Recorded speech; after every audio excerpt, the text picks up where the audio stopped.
As soon as my husband found out about the massive inheritance, he laughed in my face. "Sign the divorce papers and get out," he yelled, claiming he was a millionaire now. He filed for divorce and I signed it without a second thought. But the moment the estate lawyer read the secret clause in the will, my soon-to-be ex-husband screamed in absolute horror. "My name is Kiara. I am 34 years old, and for 5 years I was married to a man who mistook my silence for weakness. I work as a forensic accountant, though my husband and his family always dismissed me as a glorified desk jockey who just pushed papers around all day. They had no idea that my job involved dismantling fraudulent empires and tracking hidden assets for high-net-worth clients. They also had no idea that I secretly owned a highly lucrative private venture capital firm. To them, I was just plain boring Kiara, a woman who did not deserve to sit at their prestigious dinner table. The defining moment of my life happened on a humid Tuesday afternoon in an affluent suburb of Atlanta. We were gathered at the sprawling estate of Uncle Silas for his repast. Uncle Silas was the patriarch of my husband's family, a self-made real estate mogul who built his empire from the ground up. He was a tough, no-nonsense man who demanded excellence, while the rest of the family spent their time asking him for handouts and treating him like a personal bank account. I was the only one who ever sat with him to actually discuss market trends, property acquisitions, and asset management. He respected me, and I respected him. But unfortunately, Uncle Silas had passed away unexpectedly, leaving his entire family waiting like vultures to pick his estate clean. The repast was supposed to be a time of mourning, but the atmosphere in the grand dining room felt more like a celebration. Classic rhythm and blues played softly from the surround sound speakers, mingling with the rich scents of fried chicken, collard greens, and baked macaroni and cheese. Dozens of relatives dressed in expensive black mourning attire mingled and laughed, holding crystal glasses filled with top-shelf liquor. My husband Dion, who was 36 years old and held a useless vice president title at a small logistics company, was holding court in the center of the room. He had a drink in his hand and a wide, arrogant smile on his face. I was standing quietly near the buffet table, serving myself a small portion of macaroni and cheese. I wanted nothing more than to eat my food in peace and leave. That was when my phone buzzed with an automated alert from the state court system. But before I could even look at the screen, a heavy manila folder was slammed violently onto the table right in front of me. The impact sent a glob of cheese sauce flying through the air, landing directly on the collar of my pristine white silk blouse. I slowly looked up from the ruined fabric to see Dayon standing over me. His chest was puffed out and he was gripping his smartphone so tightly his knuckles were turning pale.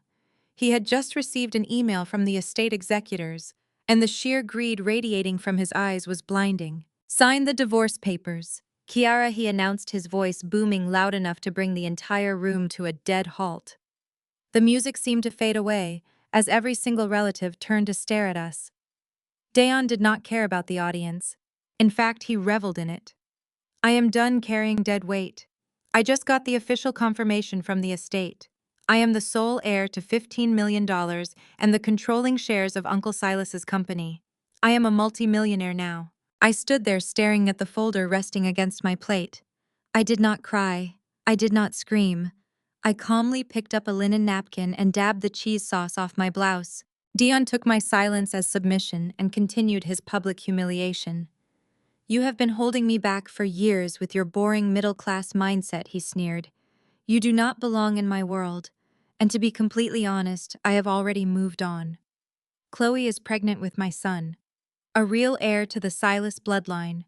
So pack your cheap suits and get out of my house. I have already filed the paperwork online.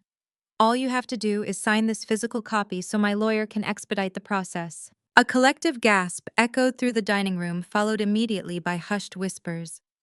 Chloe was a 24-year-old receptionist at Dion's office. I had known about his infidelity for months. As a forensic accountant, tracking his secret hotel charges and jewelry purchases was child's play. I had simply been biding my time gathering irrefutable evidence. Before I could respond, my mother-in-law, Beatrice, stepped out from the crowd.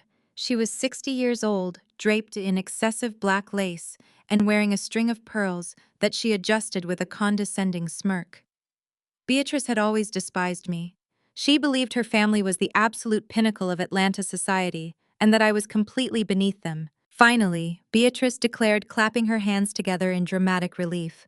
This family needs a woman of true Atlanta excellence, not a glorified desk jockey who spends her days crunching other people's numbers to pay off her student loans. Dion is destined for the elite. He is going to be a titan of industry, and he needs a wife who understands high society. You were always just a placeholder, Kiara. Be a good girl, sign the papers, and walk away before we make things difficult for you. My sister-in-law. Tasha stepped up right beside her mother. Tasha was 32, obsessed with designer labels, and constantly trying to project an image of extreme wealth, despite having no actual career. She crossed her arms, showing off a brand new diamond bracelet. Beatrice is right, Tasha chimed in, laughing maliciously. You do not fit in here, Kiara. You never did. You are always so obsessed with budgets and savings. It is embarrassing. Dion is about to buy a mansion in Buckhead, and you are going to be stuck living in some cramped apartment. Just sign the paper and go back to your miserable little spreadsheets. I looked at the three of them. Dion looking smug and victorious, Beatrice radiating elitist pride, Tasha glowing with unearned arrogance. They truly believed they held all the power.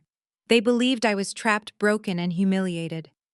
I reached into my leather purse and pulled out my custom Mont Blanc pen. The heavy gold barrel caught the light of the crystal chandelier above us.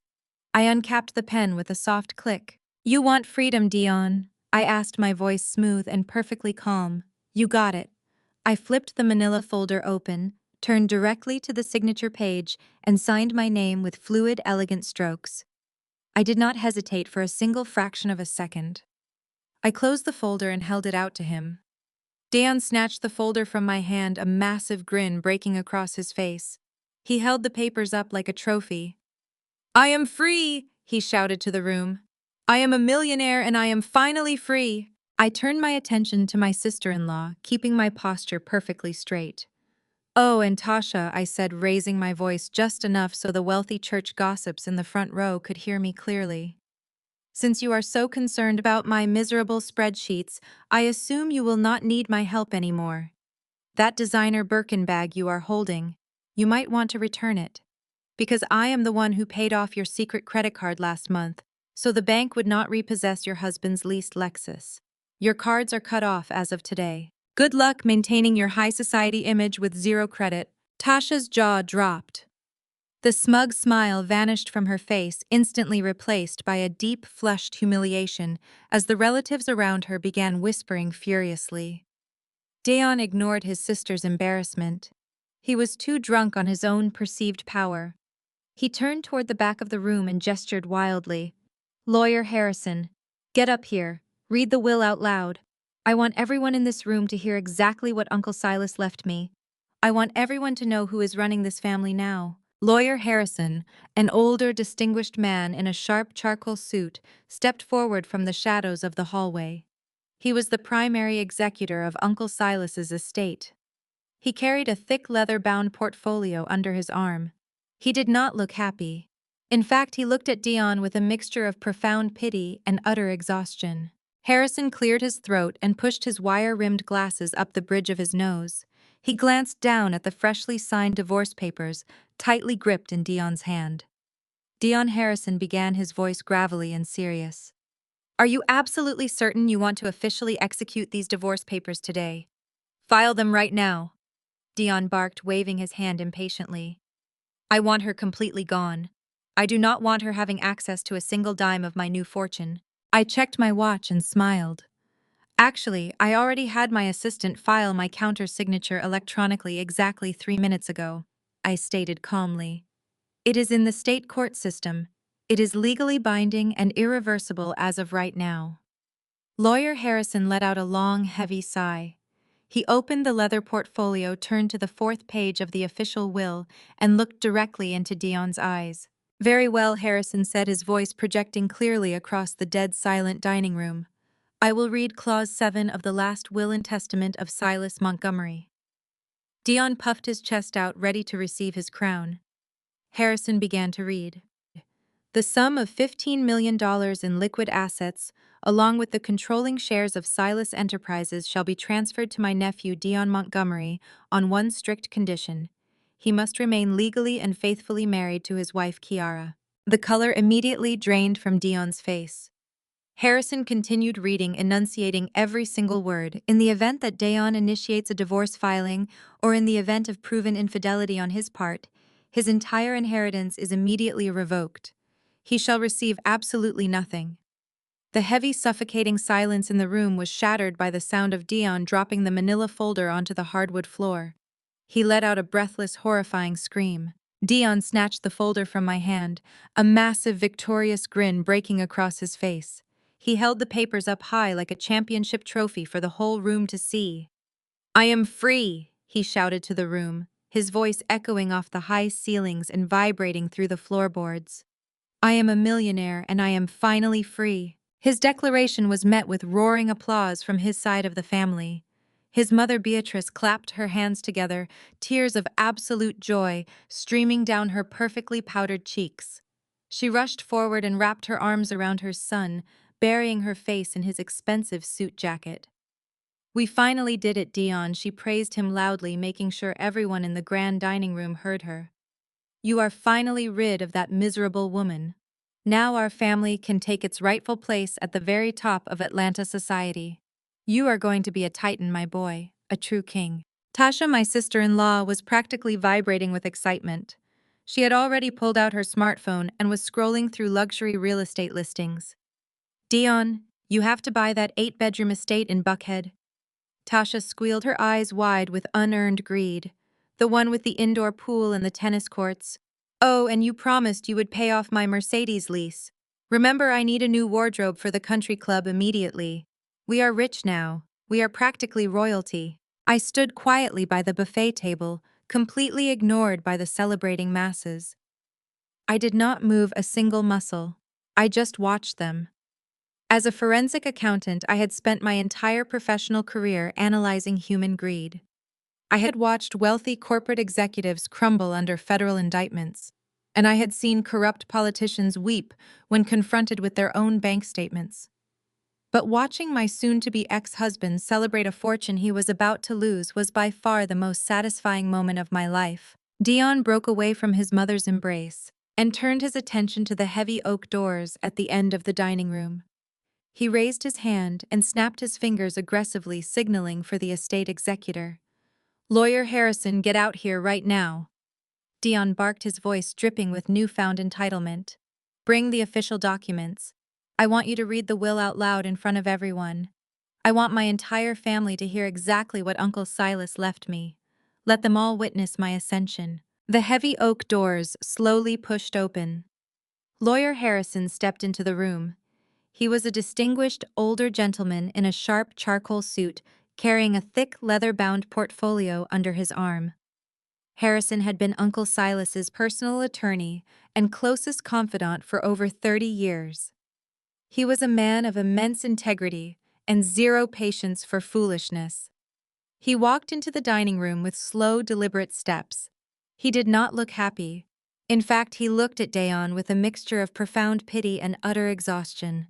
Harrison adjusted his wire-rimmed glasses and cleared his throat. The low hum of conversations in the room immediately died down. Everyone leaned in, eager to hear the exact dollar amounts being handed over to Dion. "Before we begin the formal reading of the estate," Harrison said, his voice gravelly and deeply serious, "I need to address the matter of the documents currently in your hand." He pointed a steady finger at the manila folder Dion was gripping. "Are you absolutely certain you want to officially execute those divorce papers today? I strongly advise you to take a moment and think carefully about your next steps." Dion scoffed loudly, rolling his eyes as if the seasoned attorney was a bothersome child. "Think carefully," Dion mocked. "There is absolutely nothing to think about, Harrison. I want her gone.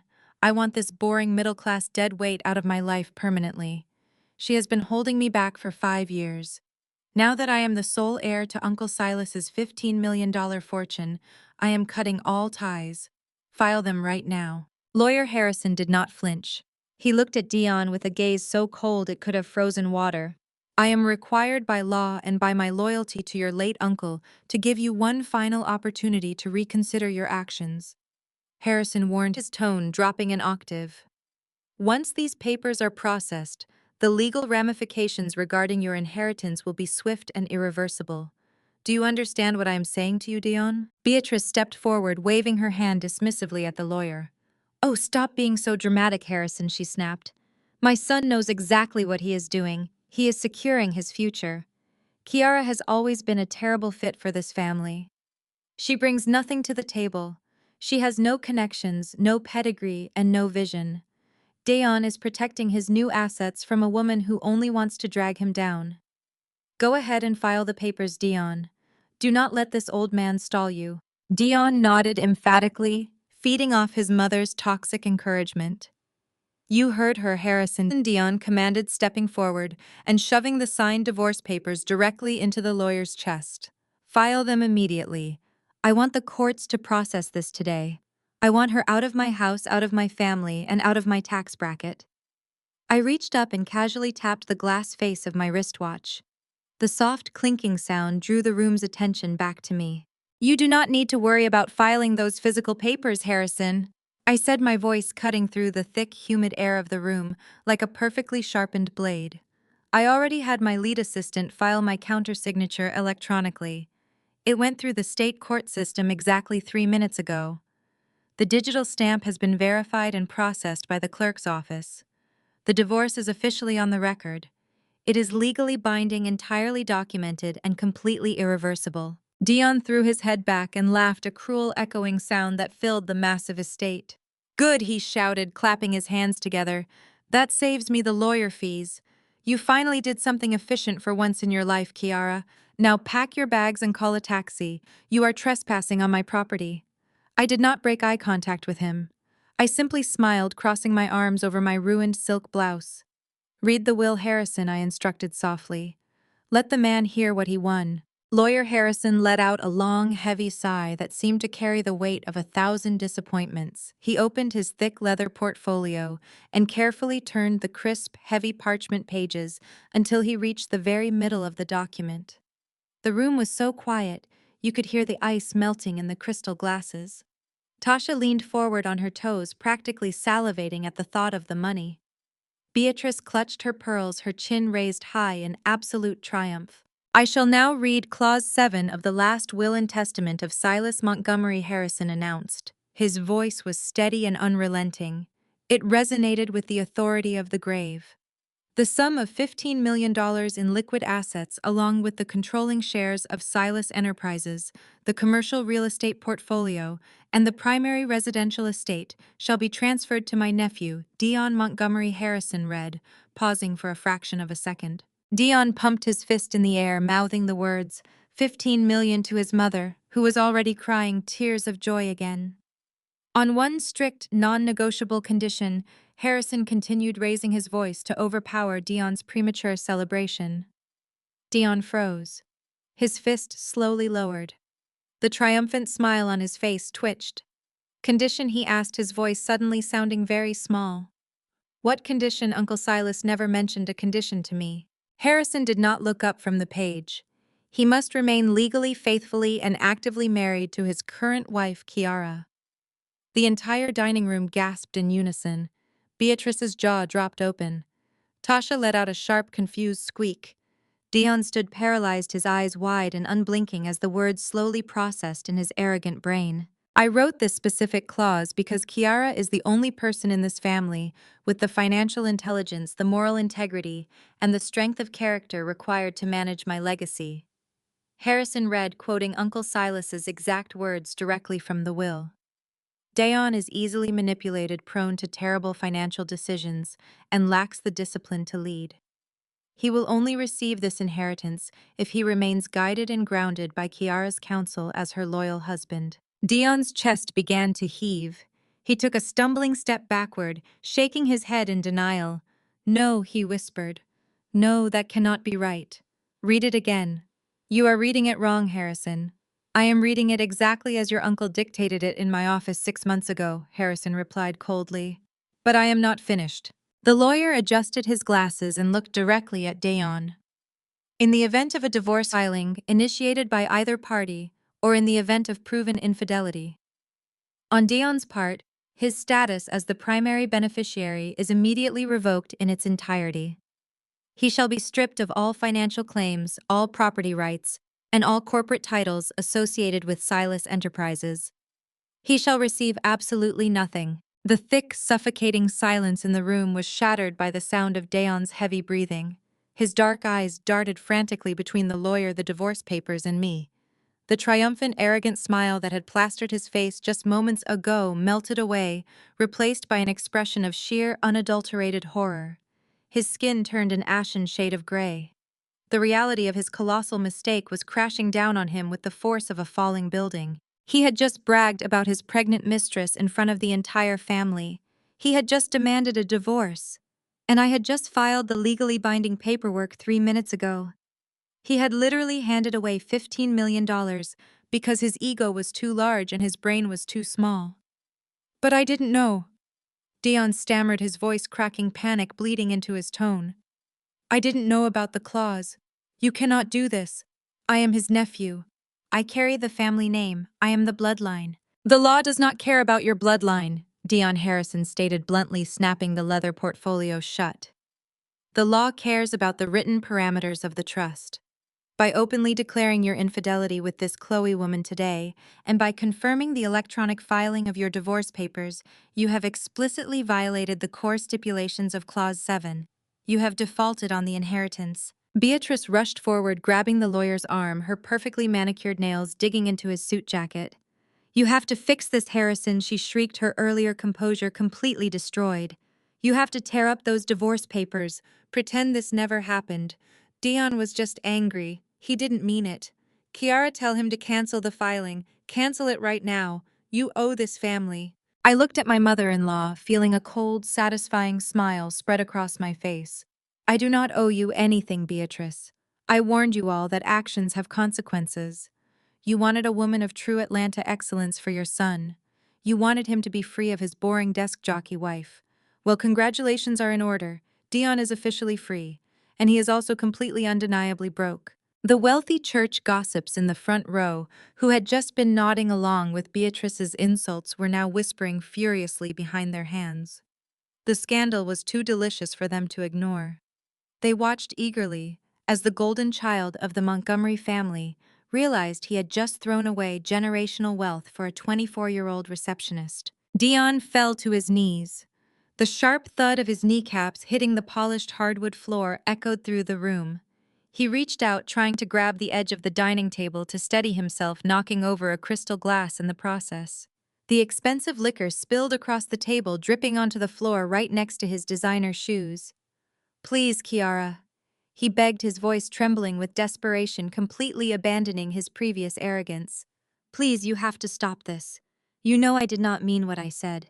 Chloe means nothing to me. She was just a mistake. A stupid, meaningless mistake. I love you. We can go to counseling. We can fix this marriage. Just withdraw the papers. I stared down at him, feeling absolutely no pity for the pathetic man groveling at my feet. You love me, Dion? I asked, my voice echoing with icy precision. Is that why you used our joint checking account to pay for Chloe's prenatal vitamins? Is that why you bought her a $5,000 diamond promise ring last Thursday while telling me you were working late on a logistics report? I am a forensic accountant, Dion. I track hidden money for a living. Did you honestly believe you were smart enough to hide a second life from me? I have every receipt, every hotel booking, and every deleted text message meticulously documented, time-stamped, and backed up on a secure cloud server. Your infidelity was legally proven weeks ago. Even if you somehow managed to cancel the divorce filing, which you cannot, the evidence of your affair alone triggers Clause 7. You were doomed the second you decided to step outside of our marriage. The moment those words left my mouth, absolute chaos erupted. Dion scrambled up from the hardwood floor, his designer suit wrinkled and stained with spilled liquor. The reality of his complete exposure shattered the last pieces of his arrogant facade. His eyes darted wildly around the room, meeting the shocked stares of the wealthy church elders who had previously treated him like royalty. He was no longer the golden child. He was a humiliated adulterer who had just fumbled a massive life-changing $15 million bag. Unable to process his colossal failure, Dion directed his blinding rage entirely at me. "You set me up!" he screamed, his face contorting into a mask of pure fury. "You tricked me into signing those papers. You planned this whole thing just to steal my money." With a violent movement, Dion lunged across the buffet table, his hands reaching frantically for my leather purse. "Give me your phone!" he demanded, his voice cracking with sheer desperation. "Give me your phone right now! Cancel the filing! Cancel it right now!" I did not flinch once. I did not retreat. I simply took a graceful step to the left, allowing his forward momentum to carry him straight into the edge of the heavy oak table. He stumbled awkwardly, knocking a massive silver platter of roasted vegetables onto the floor with a deafening crash. I picked up a crystal glass of iced sweet tea and took a slow, refreshing sip. The cold liquid was a perfect contrast to the suffocating tension filling the room. "Actions have consequences, Dion." I stated, my tone remarkably steady and conversational. "You wanted to play the role of a wealthy, untouchable bachelor. You wanted to discard me in front of your entire family to feed your massive ego. I simply gave you the exact stage you requested. It is not my fault you forgot to read the script." Before Dion could attempt another lunge, Beatrice shoved her way past him, nearly tripping over her black lace gown. She inserted herself between us, desperate to reclaim control. Beatrice had spent her entire life curating a flawless image of high society perfection. Watching her beloved son humiliate himself over a 24-year-old receptionist and a botched inheritance was destroying her carefully constructed reality. Instead of scolding Dion for his massive betrayal, Beatrice chose absolute delusional denial. She threw her head back and let out a shrill, theatrical laugh that echoed through the room. She turned to face the whispering crowd, flashing a tight smile designed to reassure the gossiping church elders. "Oh, please," Beatrice announced loudly, waving her manicured hand in the air as if swatting away a minor inconvenience. "Let us stop this ridiculous performance right now. This little stunt changes absolutely nothing. So what if Dion made a minor mistake in his marriage? So what if this ungrateful girl filed some petty paperwork? It truly does not matter." Beatrice turned her sharp, venomous glare toward me, her eyes burning with centuries of unearned elitist pride. "You really thought you could walk away with Silas's fortune," she sneered, pointing a trembling finger at my face. "You thought you could use some technicality to steal the Montgomery family wealth. You are a fool, Kiara. If Dion does not receive the money, it automatically defaults to the next of kin. And as Silas's only living sister, I am the rightful matriarch of this family. The money goes to me." Beatrice spun around to face the estate executor, her posture rigid with entitlement. "Read the rest of the document, Harrison," she commanded, snapping her fingers at the seasoned attorney. "Read the contingency clause so this miserable little accountant can finally understand her place.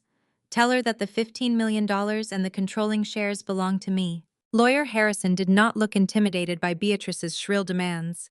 He slowly pushed his wire-rimmed glasses up the bridge of his nose and let out another heavy, exhausted sigh.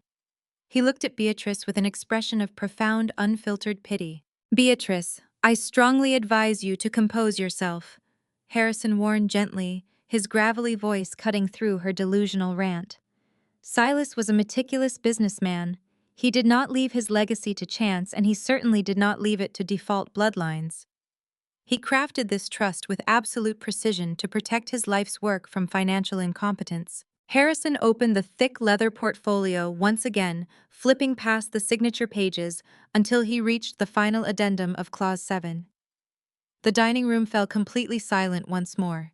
Even Dion stopped breathing, his dark eyes locked onto the crisp parchment paper in the lawyer's hands. "The will explicitly names a designated secondary beneficiary," Harrison read aloud, his voice steady and resolute.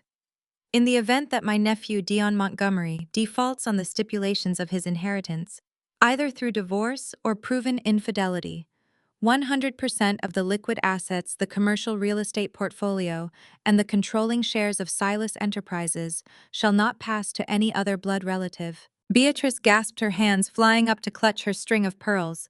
"But I am his sister," she shrieked, her voice cracking. "That is illegal. He cannot bypass his own flesh and blood." Harrison ignored her outburst and continued reading the binding legal document. Instead, the entirety of the $15 million estate is immediately and irrevocably transferred to K-Nova Holdings, a private venture capital firm based out of Atlanta, Georgia. The transfer is effective immediately upon Dion's default. The name of the company hung in the air like a thick, heavy, suffocating fog. Dion blinked rapidly, his forehead glistening with a fresh layer of nervous sweat. He looked around the room, hoping anyone could explain what had just happened to his massive fortune. "What the hell is K-Nova Holdings?" Dion demanded, his voice dropping into a dangerous, threatening growl. He stepped toward Lawyer Harrison, his fists clenched tightly at his sides. "Is that some rival corporation? Did Uncle Silas sell out his own family to a bunch of corporate suits? Who owns K-Nova Holdings?" I slowly lowered my crystal glass of sweet tea, setting it down onto the wooden buffet table with a sharp, deliberate clink. The sound drew Dion's furious gaze away from the lawyer and directly back to me. I stood perfectly straight, smoothing down the front of my tailored slacks, shedding the timid, quiet persona I had worn for the past 5 years. "It is a private venture capital firm," I stated calmly, my voice projecting clearly across the massive dining room. "My firm. I am the sole founder and chief executive officer of K-Nova Holdings." A collective deafening gasp erupted from the dozens of relatives standing around us. Tasha dropped her expensive designer clutch onto the floor, her jaw practically unhinged. Beatrice stumbled backward, bumping heavily into a dining chair, as if she had just been physically struck.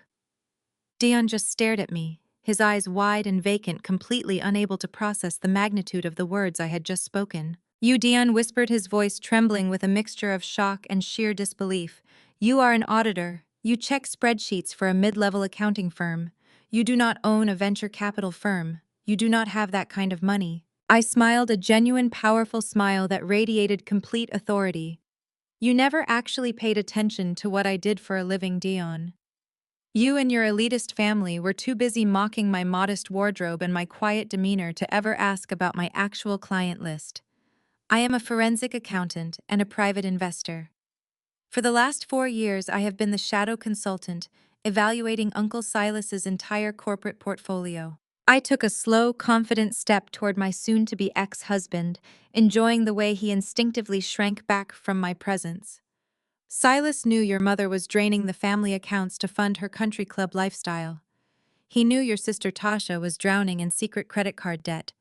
And he knew you lacked the basic business acumen to run a lemonade stand, let alone a multi-million-dollar real estate empire.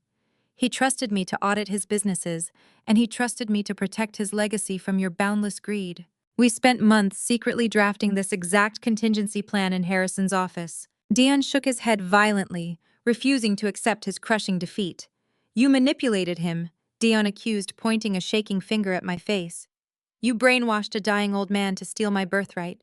You planned this from the very beginning." I laughed softly, shaking my head at his endless victim mentality. "I did not plan your blatant infidelity, Dion. I did not force you to impregnate a 24-year-old receptionist, and I certainly did not force you to slam divorce papers onto my plate in front of your entire family. You made those catastrophic choices entirely on your own. Uncle Silas just gave you enough rope to hang yourself, and you gladly tied the knot." I turned my attention to Beatrice and Tasha, who were both watching me with expressions of pure, unadulterated terror. "You wanted to know my place in this family, Beatrice?" I asked, my voice ringing with undeniable power. "My place is at the absolute top of the food chain. I own the $15 million. I own the controlling shares of Silas Enterprises. And as of 3 minutes ago, I own the very ground you and your entire family are standing on right now." I pulled my car onto the pristine, tree-lined street of our upscale Buckhead neighborhood the very next morning. The bright Georgia sun was just beginning to hit the towering brick facades of the luxury townhouses, casting long, elegant shadows across the immaculate sidewalks. I had left the chaotic repast the night before, without saying another single word, leaving Dion and his greedy family to choke on the devastating reality of my $15 million takeover. I knew my soon-to-be ex-husband would not take his crushing defeat quietly. Dion was a man driven entirely by his incredibly fragile ego and a desperate, pathetic need to maintain his false image of ultimate power. I fully expected a swift retaliation from him. I just did not expect it to be this remarkably cliché. As my vehicle rolled to a smooth, silent stop in front of the grand three-story property we had shared for the last 5 years, the very first thing I noticed was the garbage. Dozens of cheap, thin black trash bags were scattered haphazardly across the perfectly manicured green lawn.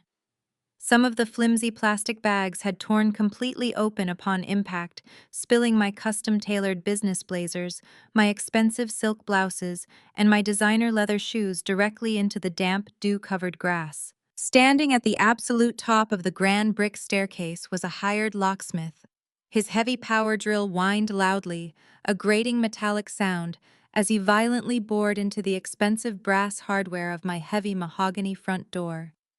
And standing right below the locksmith on the wide front porch, acting like the victorious lords of a newly conquered manor, were Dion, his mother Beatrice, and his young mistress Chloe.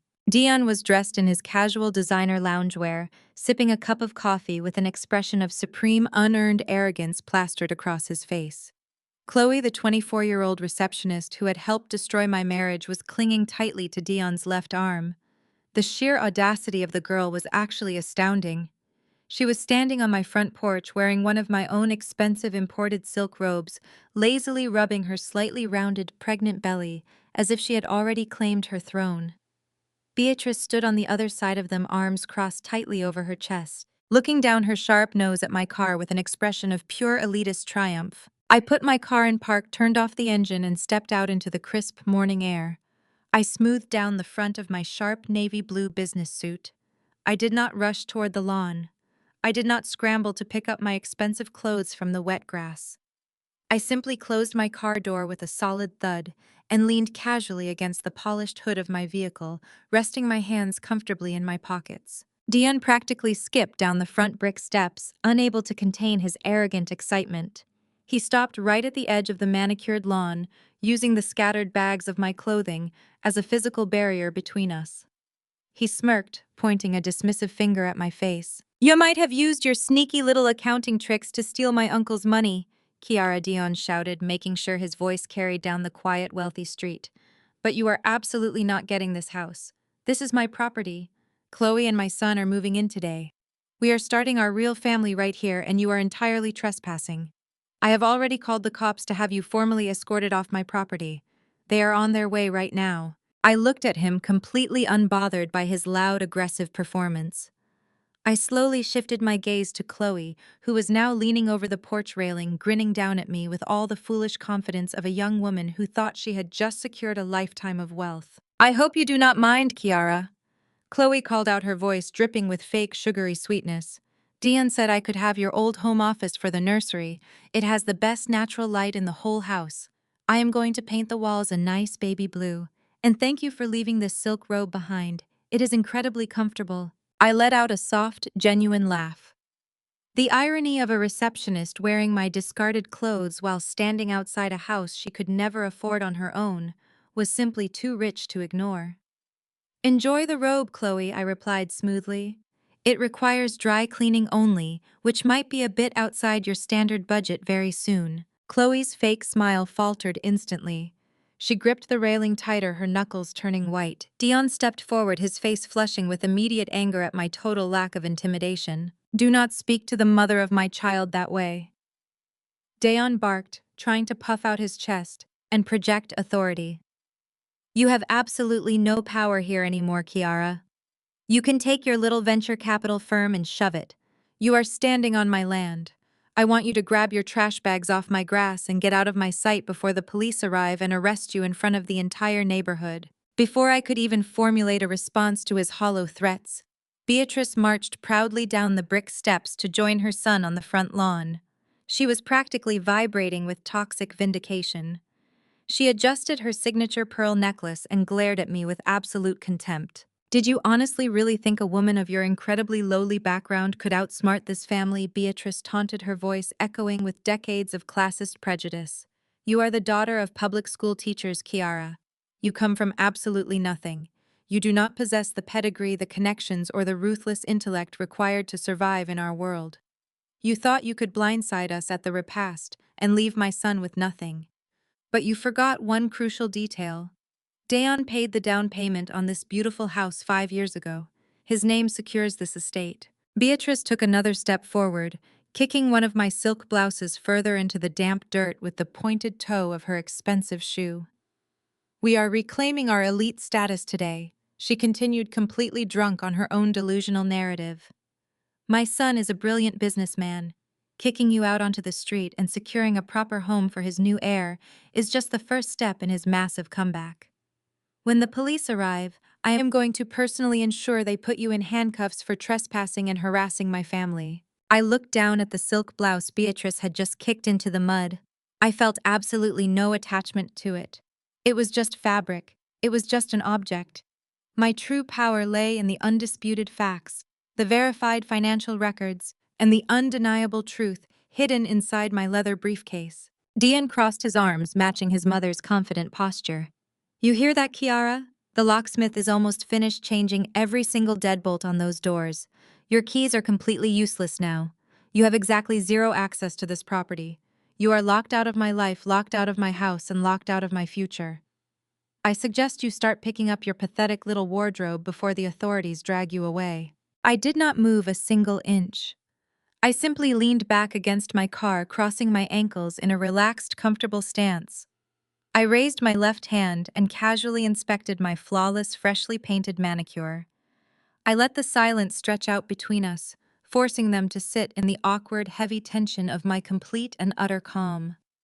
My lack of panic was clearly beginning to unnerve them. Dion shifted his weight uncomfortably from one foot to the other. Beatrice narrowed her eyes, searching my face for any sign of the devastating heartbreak she so desperately wanted to witness. "Why are you just standing there?" Dion demanded, his voice, losing a tiny fraction of its previous booming confidence. "I told you I called the police. They are going to forcibly remove you from my property." I finally looked up from my nails and met his angry, confused gaze. "I am standing here because I am waiting for the police, Dion." I answered, my tone perfectly, even and entirely devoid of fear. "I think having law enforcement present for this particular transition is a spectacular idea.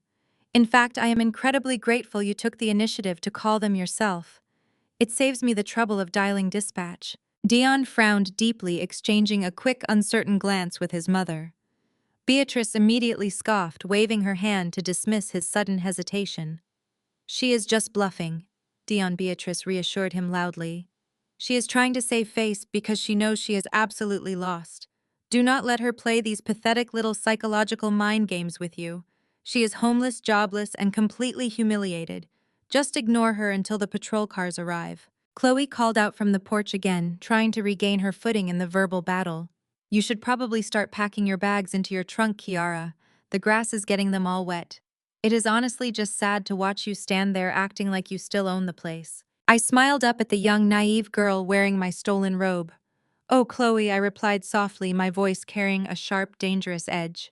"You have absolutely no idea how property law works in the state of Georgia, do you? But do not worry. You are about to get a very thorough, highly educational crash course in real estate foreclosure." The low, distant wail of police sirens suddenly echoed through the crisp morning air, cutting off whatever foolish response Chloe was preparing to shout back at me. The sound grew steadily louder, bouncing off the brick facades of the wealthy neighborhood. Dion's face lit up with renewed, arrogant joy. He turned to look down the street, his chest puffing out with absolute pride, as a white and blue Atlanta police cruiser turned the corner and headed directly toward our location. Finally, Dion announced, turning back to glare at me with pure, unfiltered malice. "The authorities are here. Your little staring contest is officially over, Kiara. You are going to be escorted away from my home, like the common criminal you are. I hope your wealthy new venture capital firm has enough cash on hand to post your bail today." I pushed myself off the hood of my car and stood up straight, smoothing down my tailored suit jacket one final time. I reached into my leather briefcase and wrapped my fingers firmly around a thick, legally certified folder. I listened to the police cruiser pull up right behind my vehicle, the tires crunching softly against the pavement. Dion was smiling a massive, victorious smile, completely convinced that the police were coming to arrest me and throw me out of the neighborhood. But I was smiling too. I was smiling because I knew exactly what verified documents were sitting inside my briefcase, and I knew exactly who was about to be thrown out onto the street. The two Atlanta police officers stepped out of their marked cruiser, adjusting their utility belts as they assessed the strange scene on my front lawn. Dion immediately marched down the brick pathway to meet them halfway.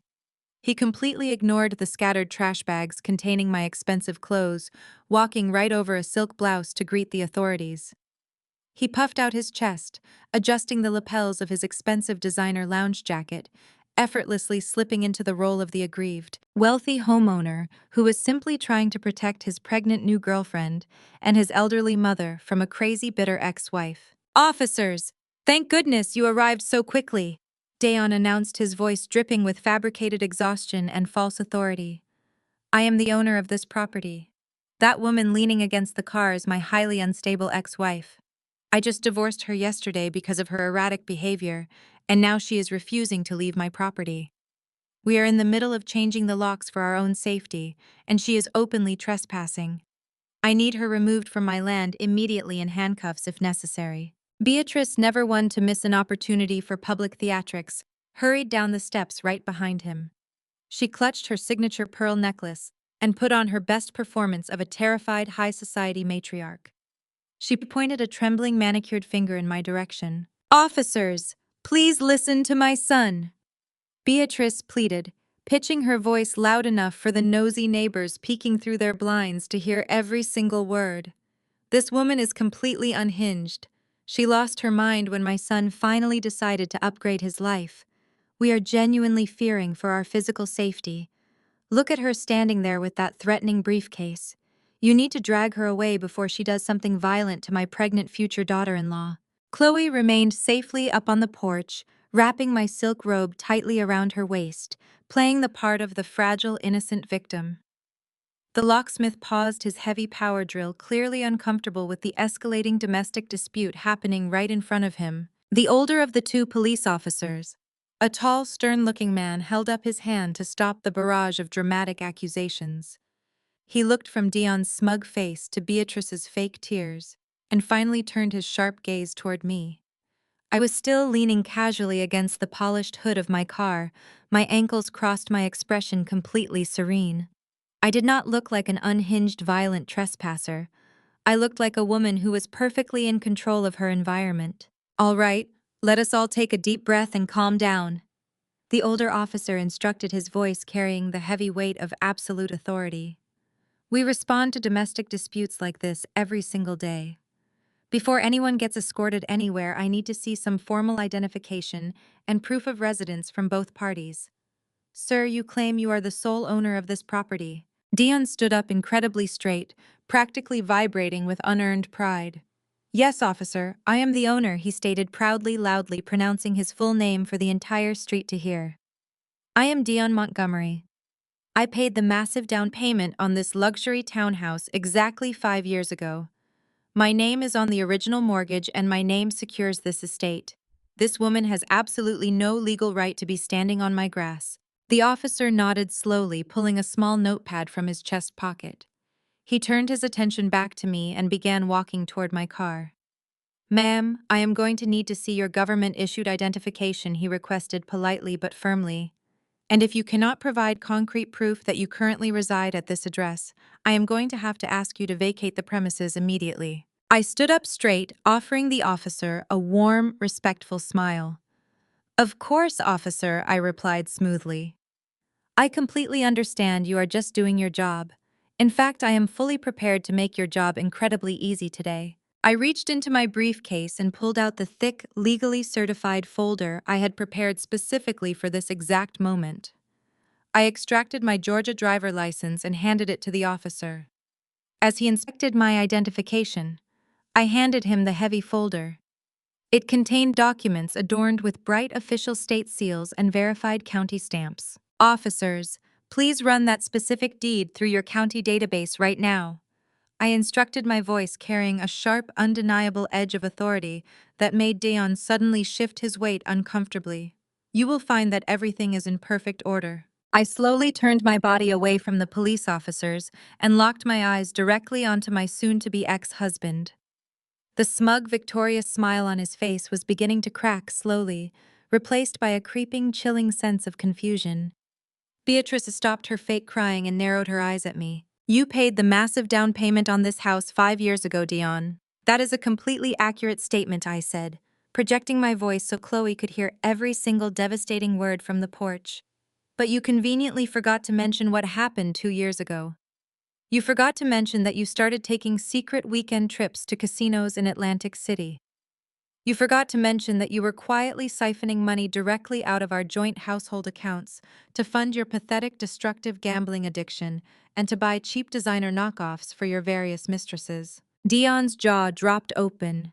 His face flushed a deep, violent shade of crimson.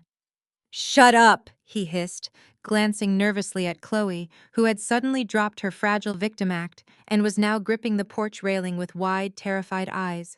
You do not know what you are talking about. You are lying. I took a slow, deliberate step toward him.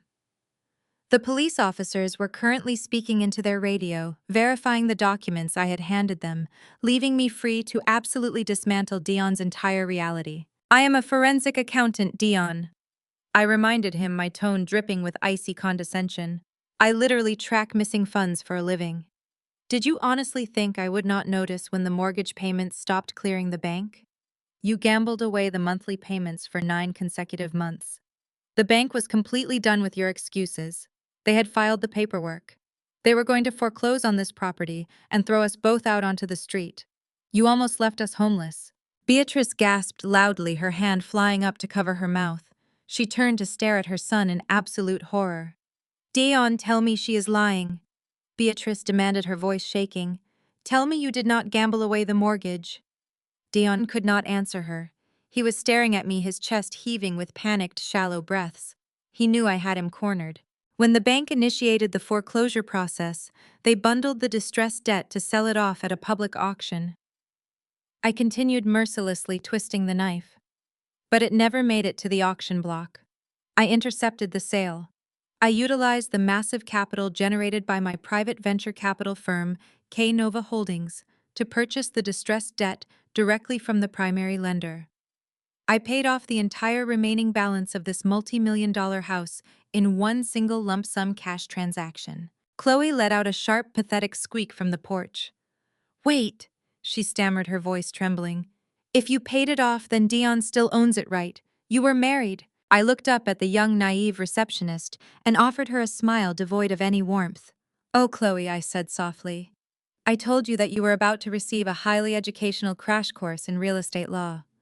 When K Nova Holdings purchased the distressed debt, I legally restructured the ownership. I transferred the primary deed into a private blind trust that I completely control, and then I legally transferred the title entirely into my own name. I turned back to Dion, watching his arrogant world burn to the ground. You have not owned this house for 2 entire years, Dion. I quietly removed your name from the deed 24 months ago. You have been living here completely rent-free by my absolute grace alone. You are not a homeowner. You are just a guest who has drastically overstayed his welcome. The older police officer stepped forward, closing his radio with a sharp, definitive click. He handed my driver license and my certified folder back to me with a nod of profound respect. The documents check out completely, the officer announced, his loud voice cutting through the stunned, suffocating silence of the front lawn. The county database confirms that Kiara is the sole undisputed legal owner of this property. Dion Montgomery has absolutely no legal claim to this address. The officer turned his large, imposing frame toward Dion, resting his hand casually on his utility belt. Sir, the officer stated sternly, you are the one who is currently trespassing. You have absolutely no legal right to be changing the locks on this woman's house, and you have no legal right to remove her belongings from the premises. Dion staggered backward, his designer shoes slipping slightly on the damp grass. No, he whispered, shaking his head frantically. No, that is impossible. I paid the down payment. I am the man of the house. You cannot do this to me. Beatrice looked like she was about to physically faint. Her entire high society illusion was crumbling into dust. She grabbed Dion's arm, shaking him violently. Do something, Dion, she shrieked. Tell them to arrest her. Tell them she stole our family home. The second police officer stepped forward, putting an end to their delusional demands. "Ma'am, you need to lower your voice," the officer warned Beatrice. "The property belongs to her. If she asks you to leave, you have to leave right now, or we will be forced to place you all in handcuffs for criminal trespassing and property damage." I looked at the locksmith, who had already begun packing up his heavy power tools, eager to escape the messy legal fallout. "You can leave the original locks exactly as they are," I instructed the locksmith politely. "I will be keeping my current keys." I turned my full, unyielding attention back to the three people standing on my lawn. Dion looked completely hollowed out, a pathetic broken shell of the arrogant man who had demanded a divorce just 24 hours ago. Beatrice was weeping silently, her prestigious reputation entirely destroyed. And Chloe. Chloe was gripping the wooden porch railing, her face buried in her hands. She finally realized the horrifying, undeniable truth. The wealthy, powerful millionaire she thought she had trapped with a pregnancy was actually completely broke. He had no inheritance, he had no job, and now he had absolutely no home. Chloe burst into loud, hysterical tears, the sound of her shattered dreams echoing loudly down the wealthy, pristine street. "You have exactly 10 minutes, I announced, my voice ringing with final, absolute authority. "You have exactly 10 minutes to pack whatever pathetic belongings you can fit into your cars and leave my property forever.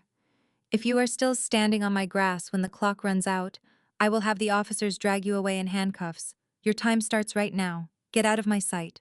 Dion stood completely frozen, his mouth opening and closing like a suffocating fish, entirely unable to process the absolute finality of my command.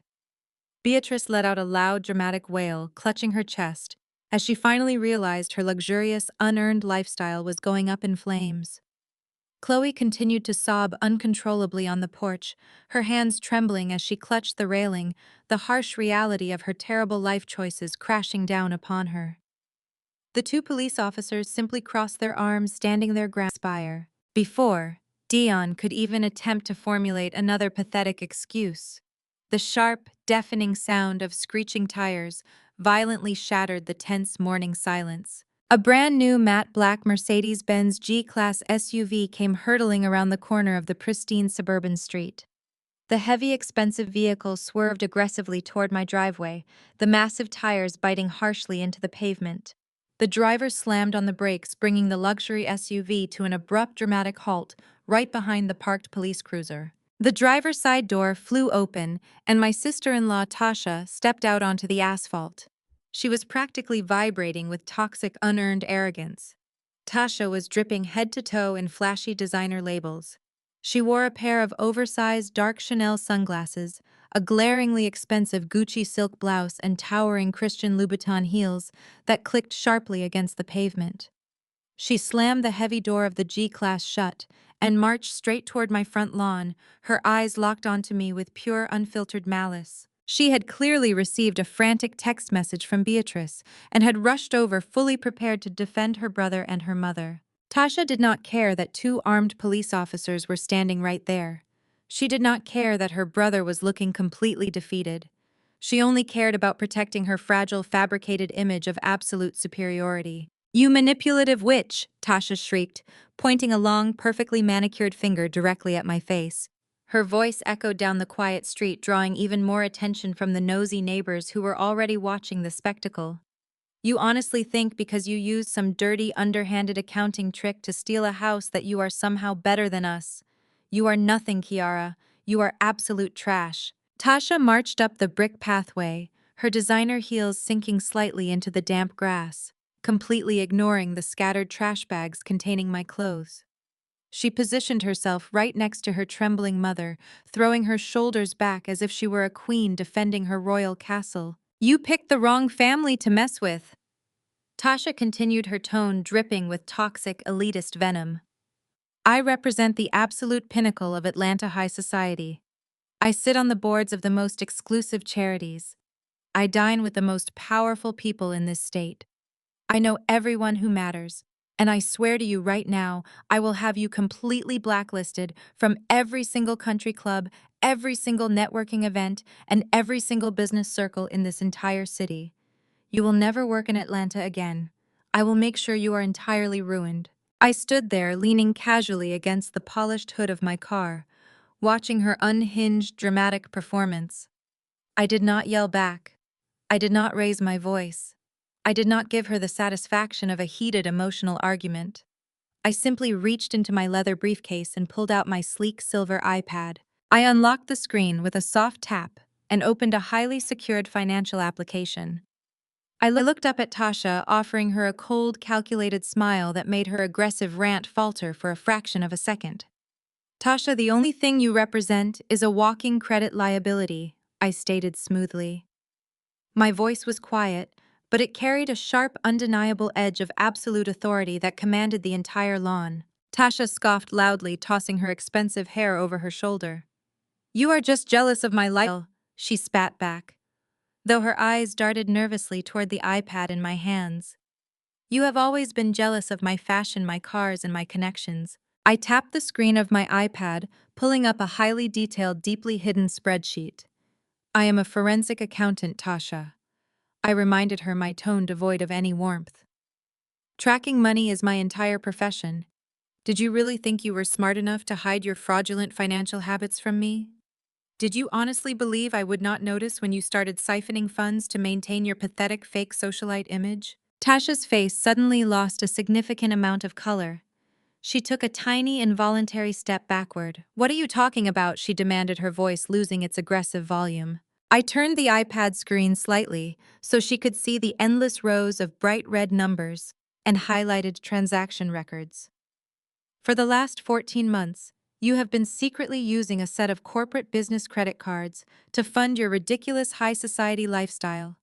I revealed, speaking clearly, so the police officers and Dion could hear every single devastating word.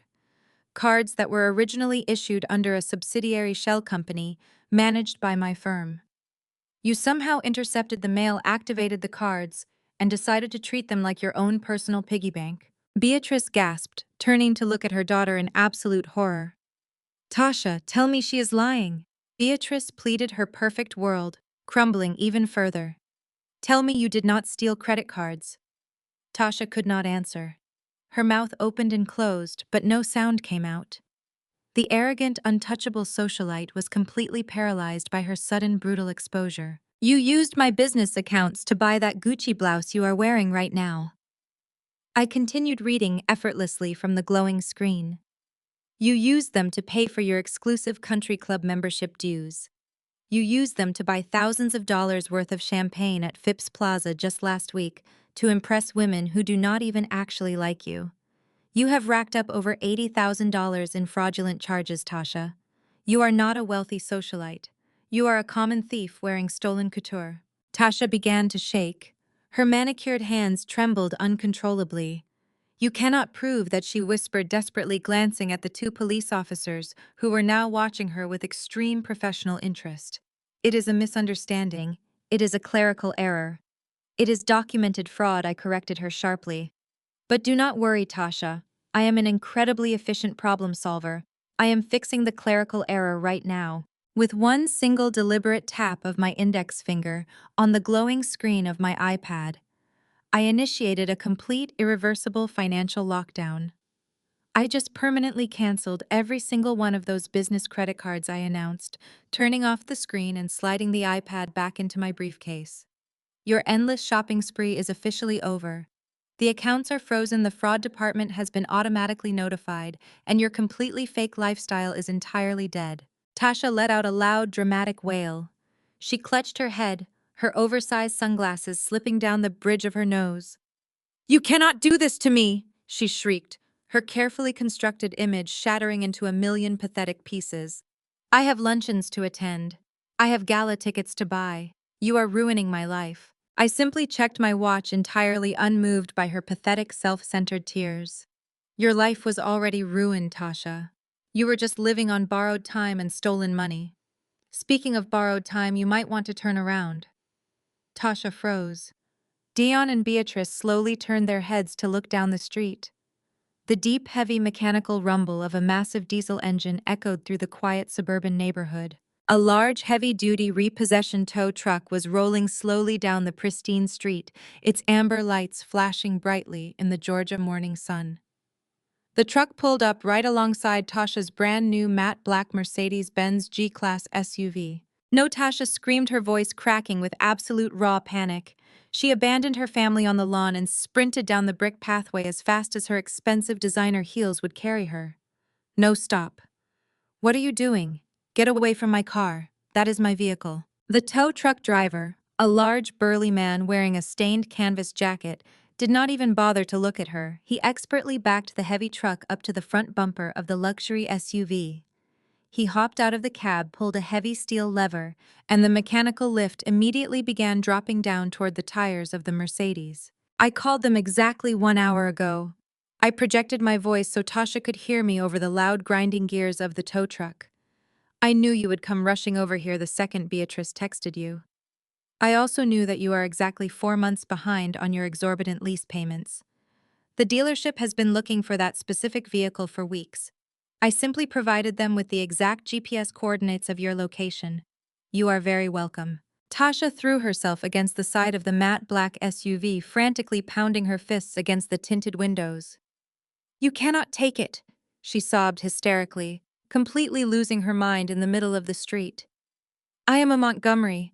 I need this car. I have an image to maintain. Do you know who I am? Stop the truck. The tow truck driver completely ignored her frantic, embarrassing tantrum. He swiftly secured the heavy steel hooks underneath the front axle of the luxury vehicle.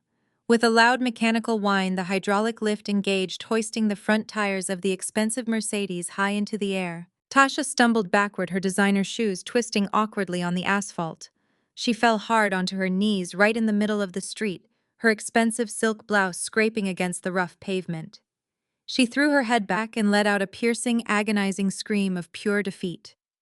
It was the sound of a woman watching her entire fabricated materialistic identity being physically dragged away from her. The tow truck driver climbed back into his cab, shifted into gear, and slowly drove away down the pristine street, towing the massive symbol of Tasha's fake wealth right along behind him.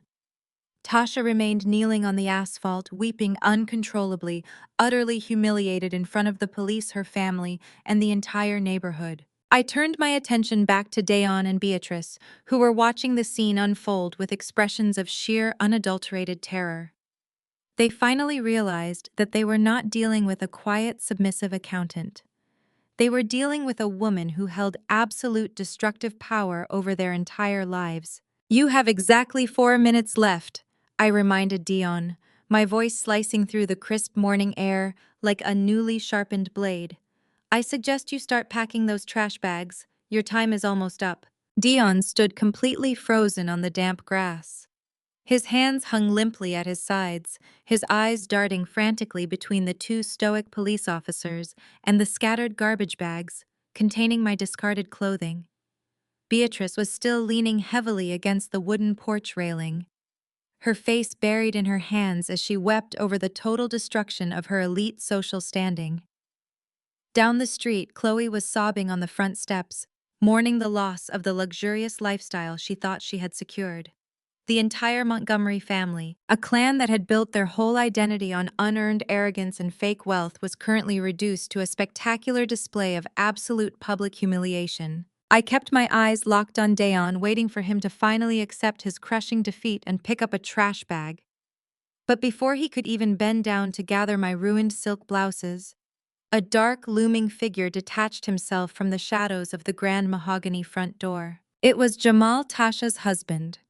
Jamal was 35 years old, standing 6 feet 2 inches tall and built like a former college athlete who had traded the gym for expensive steakhouses. He loved to loudly introduce himself at upscale Atlanta networking events as a pioneering crypto venture capitalist. He wore a sharp, custom-tailored maroon suit with no tie, a heavy gold chain resting against his collarbone, and a luxury watch that cost more than a modest car. He spent his entire life projecting the image of a brilliant, cutting-edge tech investor who was always just one massive deal away from changing the world. In reality, Jamal was nothing more than a smooth-talking opportunist who preyed on vulnerable people's desperation for quick wealth. Jamal had been hiding inside the luxury townhouse this entire time, watching his wife lose her car and his brother-in-law lose a $15 million fortune through the front window. Now that the immediate chaos had settled slightly, and the two police officers were momentarily distracted by Tasha's loud continuing breakdown down the street, Jamal saw an opportunity to strike. He stepped off the porch and walked slowly toward me, his heavy footsteps thudding against the brick pathway. He did not look at Dayon, who was still staring blankly at the grass. He did not check on his crying mother-in-law. He walked with a predatory, calculated swagger, his dark eyes fixed entirely on me. I watched him approach, feeling a deep, familiar sense of analytical focus settle over my mind. As a forensic accountant, I had spent the last 5 years quietly observing Jamal at mandatory family dinners and holiday parties. I had listened to his grandiose pitches about blockchain technology and decentralized finance. I had watched him convince elderly aunts and uncles to hand over their hard-earned retirement savings for his supposed guaranteed returns. I knew exactly who he was, and I knew exactly what he was about to do. Jamal stopped just 2 feet away from me, deliberately invading my personal space. He used his height and his broad shoulders to physically corner me against the polished hood of my car, trying to block me from the view of the police officers. He leaned in close, the strong, overwhelming scent of his expensive designer cologne, masking the sharp underlying stench of his nervous sweat. "You think you are so incredibly smart, little girl," Jamal whispered. His voice was a low, dangerous rumble dripping with toxic masculinity and street-level intimidation. "You come out here with your fancy legal folders and your little tablet tearing down this family like you are some kind of untouchable mastermind. You think because you outsmarted Dion you can run the whole board. Dion is an idiot, we all know that. But you are dealing with me now, and I am a completely different kind of player." I did not take a single step backward. I did not avert my gaze. I stood perfectly still, looking directly up into his threatening, narrowed eyes. "You are trespassing on my property, Jamal," I stated evenly, my voice devoid of any fear. "I suggest you step back before I alert the officers standing 50 feet away." Jamal let out a harsh, arrogant chuckle, shaking his head slowly. He leaned even closer, his jaw tense with barely suppressed aggression. "You are not going to call the cops on me, Kiara," he threatened softly. "Because if you do, I will completely destroy everything you just built. You think you are the only one in Atlanta who knows how to play the corporate game. I know people in the streets, and more importantly, I know high-level people working inside the IRS. I have connections you cannot even begin to comprehend." I raised a single eyebrow, maintaining my absolute unwavering composure. "Is that right, Jamal?" I asked dryly. "And what exactly are your imaginary federal connections going to do to me?" Jamal smirked clearly, believing he had just gained the upper hand. He crossed his arms over his broad chest, trying to look like a mafia boss dictating terms. "You are going to hand over a 50% cut of Silas's estate right now." Oh, Jamal demanded, his voice hardening into a cold, ruthless command.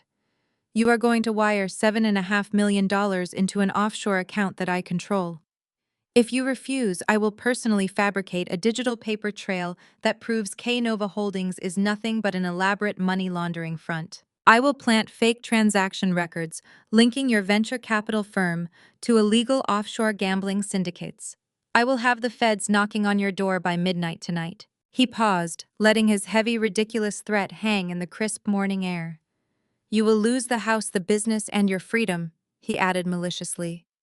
"So you either pay me my cut today, or you spend the rest of your pathetic life rotting in a federal prison. The choice is yours, little girl." I stood there, pinned between my car and his large, intimidating frame. I listened to his elaborate cinematic blackmail scheme with absolute clinical detachment. He truly believed he was starring in a gangster movie. He thought his deep voice and his vague threats of federal investigations would force me to surrender half of a $15 million fortune out of sheer, unadulterated terror. He thought I was just a timid, easily frightened auditor who had gotten lucky with a real estate technicality. I looked Jamal up and down slowly, taking in his expensive maroon suit, his flashy gold chain, and his desperate, sweating forehead. A slow, genuinely amused smile spread across my face. I could not help it. His arrogance was just too spectacularly foolish to take seriously. I did not yell for the police. I did not scream for help. I did not tremble or beg or negotiate. I simply reached back into my genuine leather briefcase and smoothly pulled out my sleek silver iPad. Jamal frowned, his confident smirk faltering slightly as he watched me unlock the glowing screen. "What are you doing?" he demanded, a tiny fraction of uncertainty bleeding into his aggressive tone. "Put that away and listen to me. I am not playing games with you, Kiara." I ignored his blustering demands entirely. I swiped across the glass screen, opening a highly secured encrypted application that housed my most sensitive financial investigations. I tapped a specific folder labeled with his name and looked back up into his confused, angry eyes. "You want to talk about digital paper trails, Jamal?" I asked, my voice dropping into a razor-sharp whisper that carried the lethal weight of absolute verified truth. "Let us talk about paper trails. Let us talk about the Community Uplift Crypto Fund you aggressively promoted and started last year at the First Baptist Church." Jamal froze. The color instantly drained from his face, leaving his skin looking sickly and pale. His arms dropped slowly to his sides. The threatening, predatory posture he had held just moments ago vanished entirely, replaced by a sudden, rigid, overwhelming panic. He took a tiny, involuntary step backward, putting much-needed space between us. "How do you know about that fund?" Jamal stammered, his voice suddenly sounding incredibly weak and breathless. "That is private business. It has nothing to do with you." I took a step forward, completely reclaiming the physical space he had just abandoned. I turned the glowing iPad screen just slightly, allowing him to see the endless rows of detailed financial data, offshore routing numbers, and highlighted transaction timestamps illuminating the glass. "Nothing in this family's financial history is private to me, Jamal," I stated coldly, my eyes locking onto his terrified gaze. "I am a professional forensic accountant. I hunt down fraudulent cowards who steal from innocent people for a living." You stood at the pulpit of that church, looking directly into the eyes of elderly Black men and women who had worked hard their entire lives. You promised them that your crypto fund would double their meager retirement savings. You told them you were building generational wealth for the community. You took their checks, Jamal. You took their trust. Jamal began to shake. His chest heaved rapidly under his expensive maroon suit. The loud, arrogant venture capitalist was completely gone, replaced by a terrified, cornered criminal who realized his entire house of cards was currently sitting in the palm of my hand. "You do not understand," Jamal pleaded desperately, glancing around to make sure the police officers were still standing by the road, safely out of earshot. "It was a bad investment cycle. The market crashed. The crypto tokens lost value. I did not steal anything. It was just a terrible market fluctuation. You cannot prove otherwise." I let out a harsh, unforgiving laugh. I did not buy his pathetic excuses for a single second. "Do not insult my intelligence, Jamal," I commanded sharply. "The market did not crash. You never invested a single dime of their money into any cryptocurrency tokens. I tracked the capital from the exact moment it left the church's community bank account. I followed every single digital transfer, every hidden wire routing, and every fake shell company you established to cover your tracks. You did not lose their money in the market. You stole it." Jamal opened his mouth to deny it again, but his voice failed him. He was completely paralyzed by the sheer magnitude of his exposure. He had tried to blackmail a woman who already held the absolute, undisputed evidence of his federal crimes. He had demanded a 50% cut of an inheritance while standing on top of a massive, fragile financial lie that I was about to completely detonate. "You really thought you could intimidate me with fake threats about the IRS?" I continued, my voice dripping with absolute, relentless disdain. "You thought you could use street tactics against a woman who dismantles corporate fraud for breakfast? You are not a venture capitalist, Jamal. You are a common, pathetic thief wearing a very expensive suit bought with stolen elderly retirement funds. You look at me and see a quiet wife you can bully. I look at you and see a walking federal indictment waiting to be filed."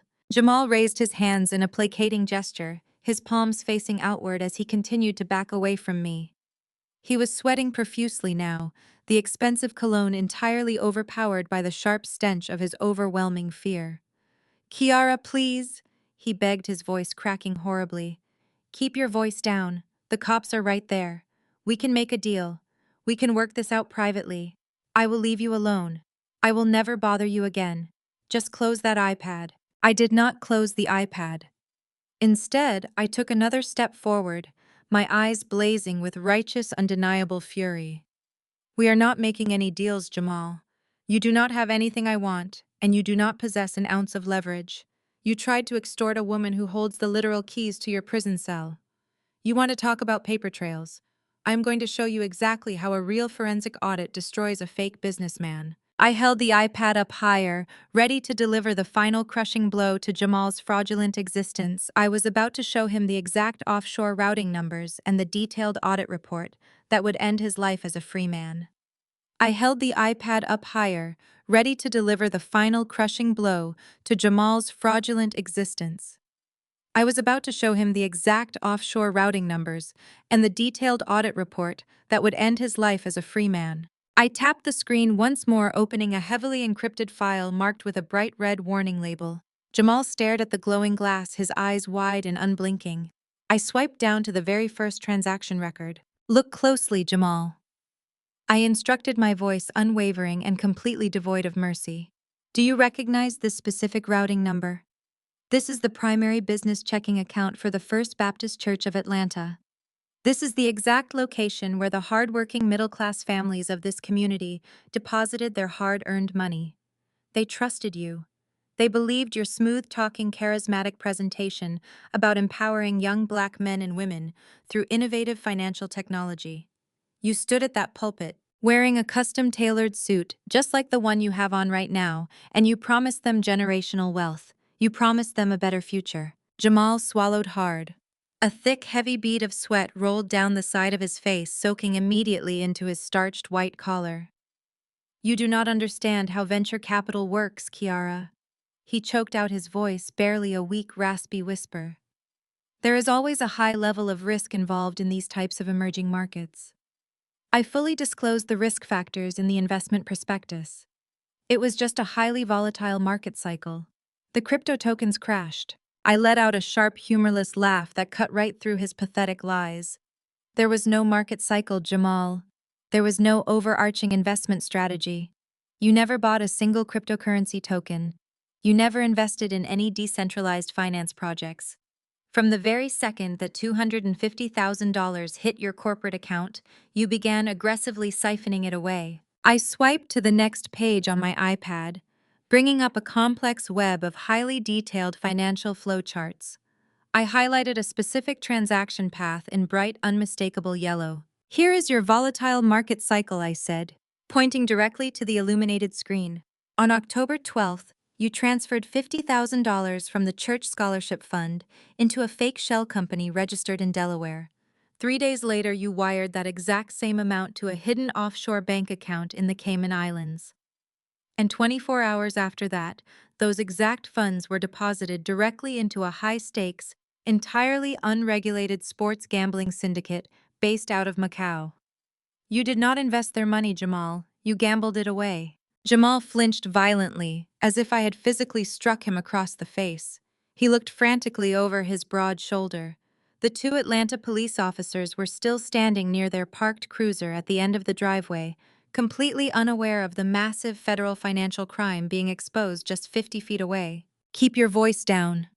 Jamal pleaded, his large hands trembling as he reached out instinctively, trying to cover the glowing screen of my iPad. I will pay it all back. I just need a little more time to liquidate some private assets. I had a bad run at the betting tables, but my mathematical system is totally solid. I can win it all back.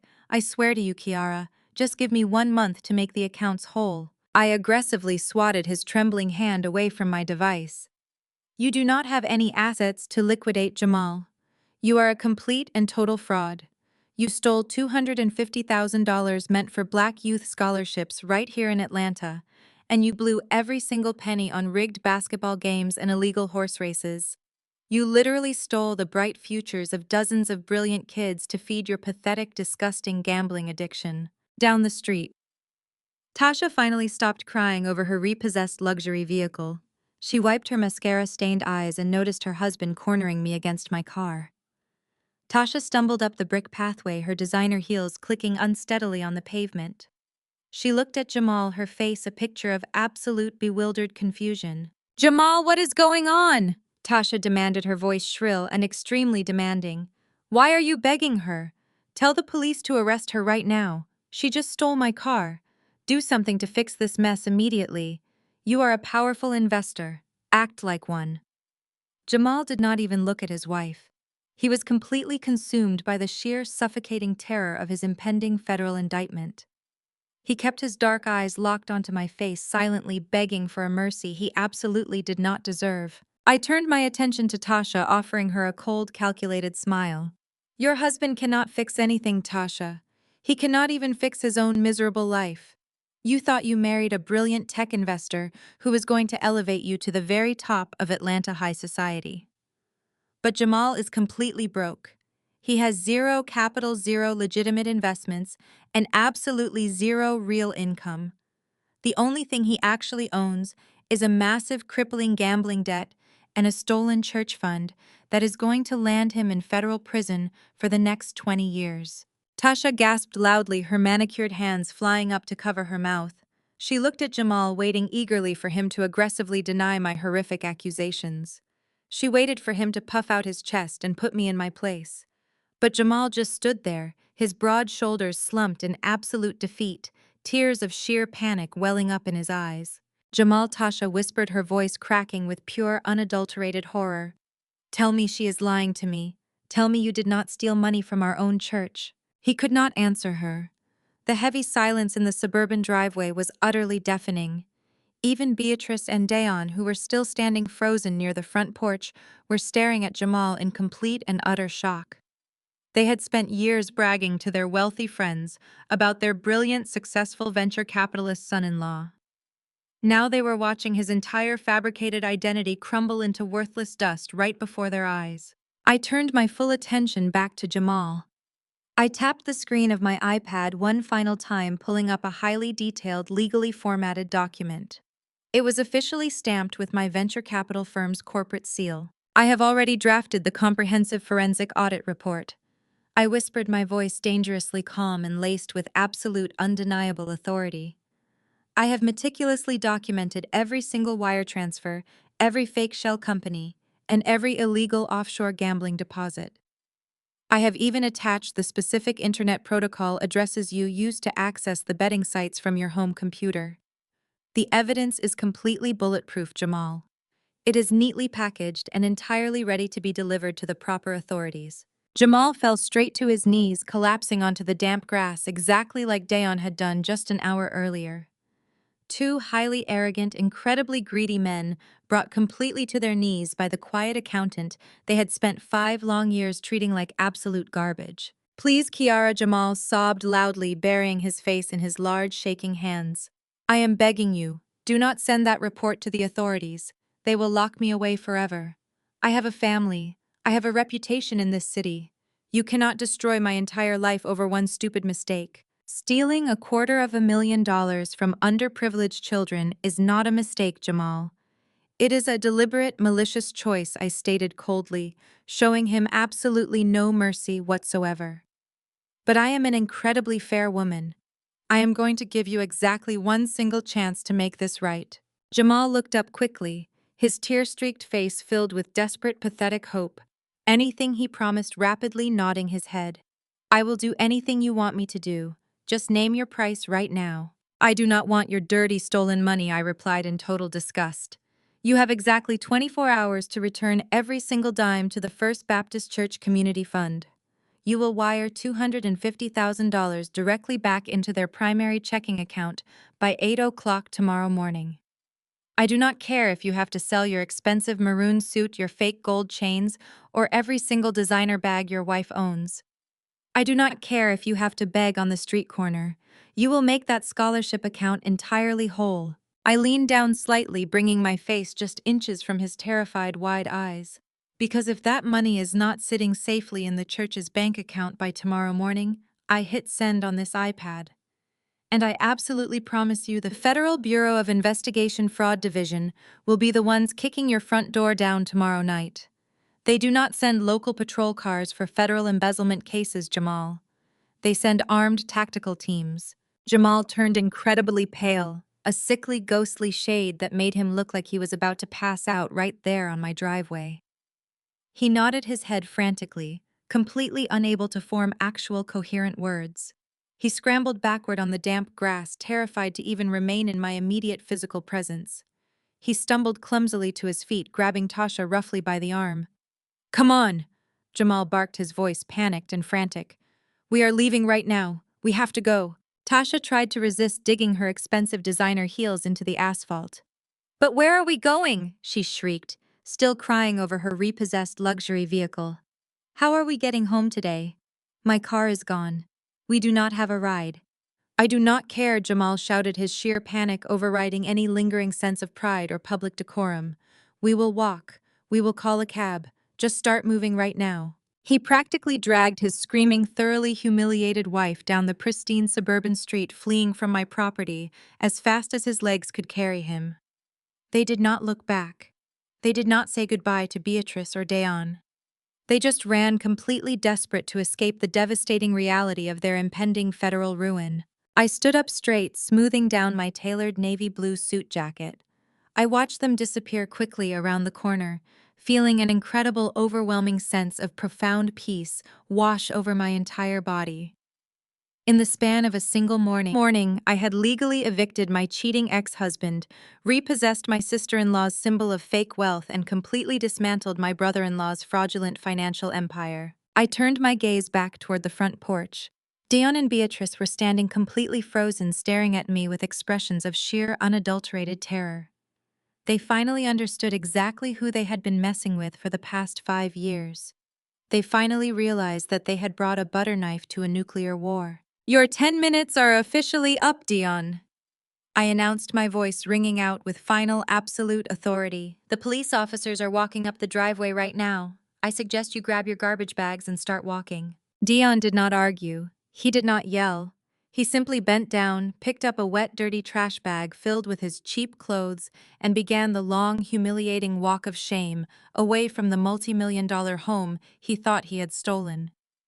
Chloe followed closely behind him, sobbing silently, realizing she had traded her youth for a man who had absolutely nothing left to offer. Beatrice trailed at the very back of the pathetic procession, her head bowed in ultimate defeat. I watched them leave my property, feeling a deep, powerful surge of absolute vindication. But my work was not entirely finished. Dion still thought he could somehow salvage his career at Uncle Silas's company. He still thought he could bounce back and reclaim his elite status in Atlanta high society. I knew exactly where he was planning to make his grand, desperate comeback, and I was already planning my final spectacular strike. The Black Excellence Corporate Gala was happening next week, and I was going to make sure Dion Montgomery never worked in this city again. Exactly 1 week later, the grand lobby of the downtown Waldorf Astoria Hotel was completely transformed into a blinding spectacle of immense wealth and high society prestige. The annual Black Excellence Corporate Gala was the single most anticipated networking event of the entire year for the Atlanta business elite. It was a night where multi-million-dollar deals were secured over crystal glasses of imported champagne, where political alliances were forged, and where the city's most powerful families flaunted their generational wealth in front of the flashing cameras of the local press. It was exactly the kind of highly exclusive environment where my soon-to-be ex-husband believed he belonged. Dayon was utterly desperate to save his rapidly crumbling public image. After being legally evicted from my property and completely cut off from the $15 million inheritance, Dion was currently living out of a cheap budget motel on the dusty outskirts of the city. He had absolutely zero income, zero savings, and zero prospects. But his massive unearned ego simply would not allow him to accept his crushing defeat. Using the very last shred of his fabricated corporate title, Dion had secured a predatory high-interest payday loan with a devastating 400% interest rate. He used that highly toxic borrowed money to purchase a $10,000 VIP table at the gala. He brought his mother Beatrice and his pregnant mistress Chloe along with him to maintain the pathetic illusion of his success.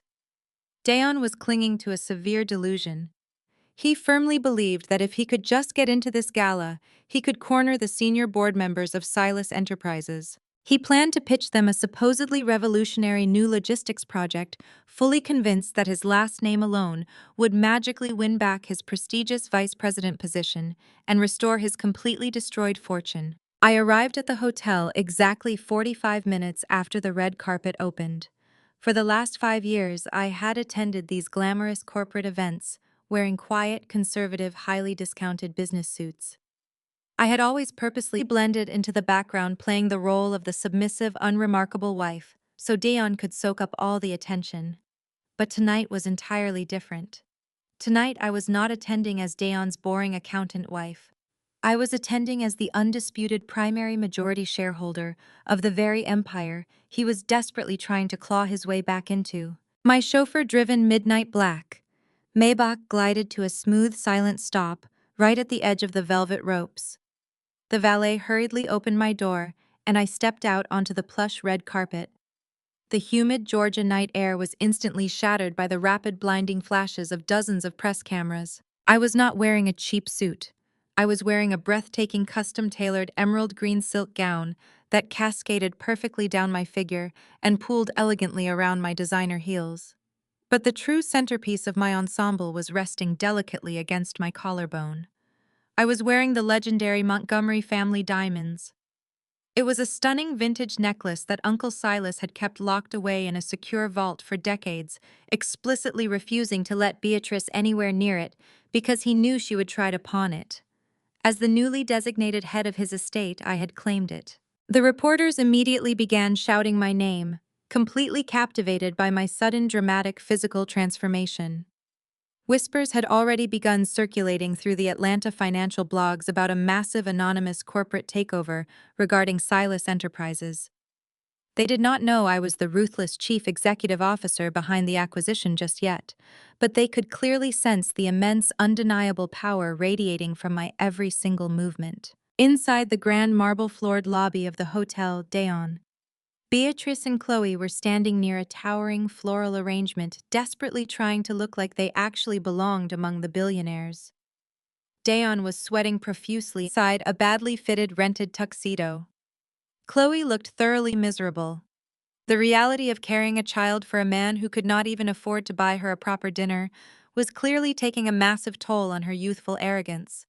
She rubbed her swollen belly, glaring enviously at the wealthy women walking past her. Beatrice, however, was trying her absolute best to project the image of a dominant, untouchable matriarch. She was wearing a heavily beaded silver couture gown that she had obviously rented from an exclusive boutique. I knew for an absolute fact that the rental deposit alone had likely maxed out her very last functioning credit card. She stood with her chin held obnoxiously high, aggressively scanning the lobby for anyone important she could try to manipulate. That was the exact moment the heavy brass doors of the hotel opened, and I walked confidently into the grand lobby. The immediate shift in the room's energy was palpable. Businessmen and socialites turned their heads, their conversations dying down as they admired my custom gown and the brilliant, blinding sparkle of the Montgomery family diamonds. Beatrice's eyes locked onto me, and the color instantly drained from her heavily powdered face. Her jaw dropped open in pure, unadulterated shock. She recognized the diamond necklace immediately. The jewelry she had begged her brother to give her for 30 years was now resting comfortably against my skin. The sheer, overwhelming jealousy that twisted her facial features was absolutely glorious to witness. Dion spotted me a second later, his hands balled into tight, shaking fists at his sides.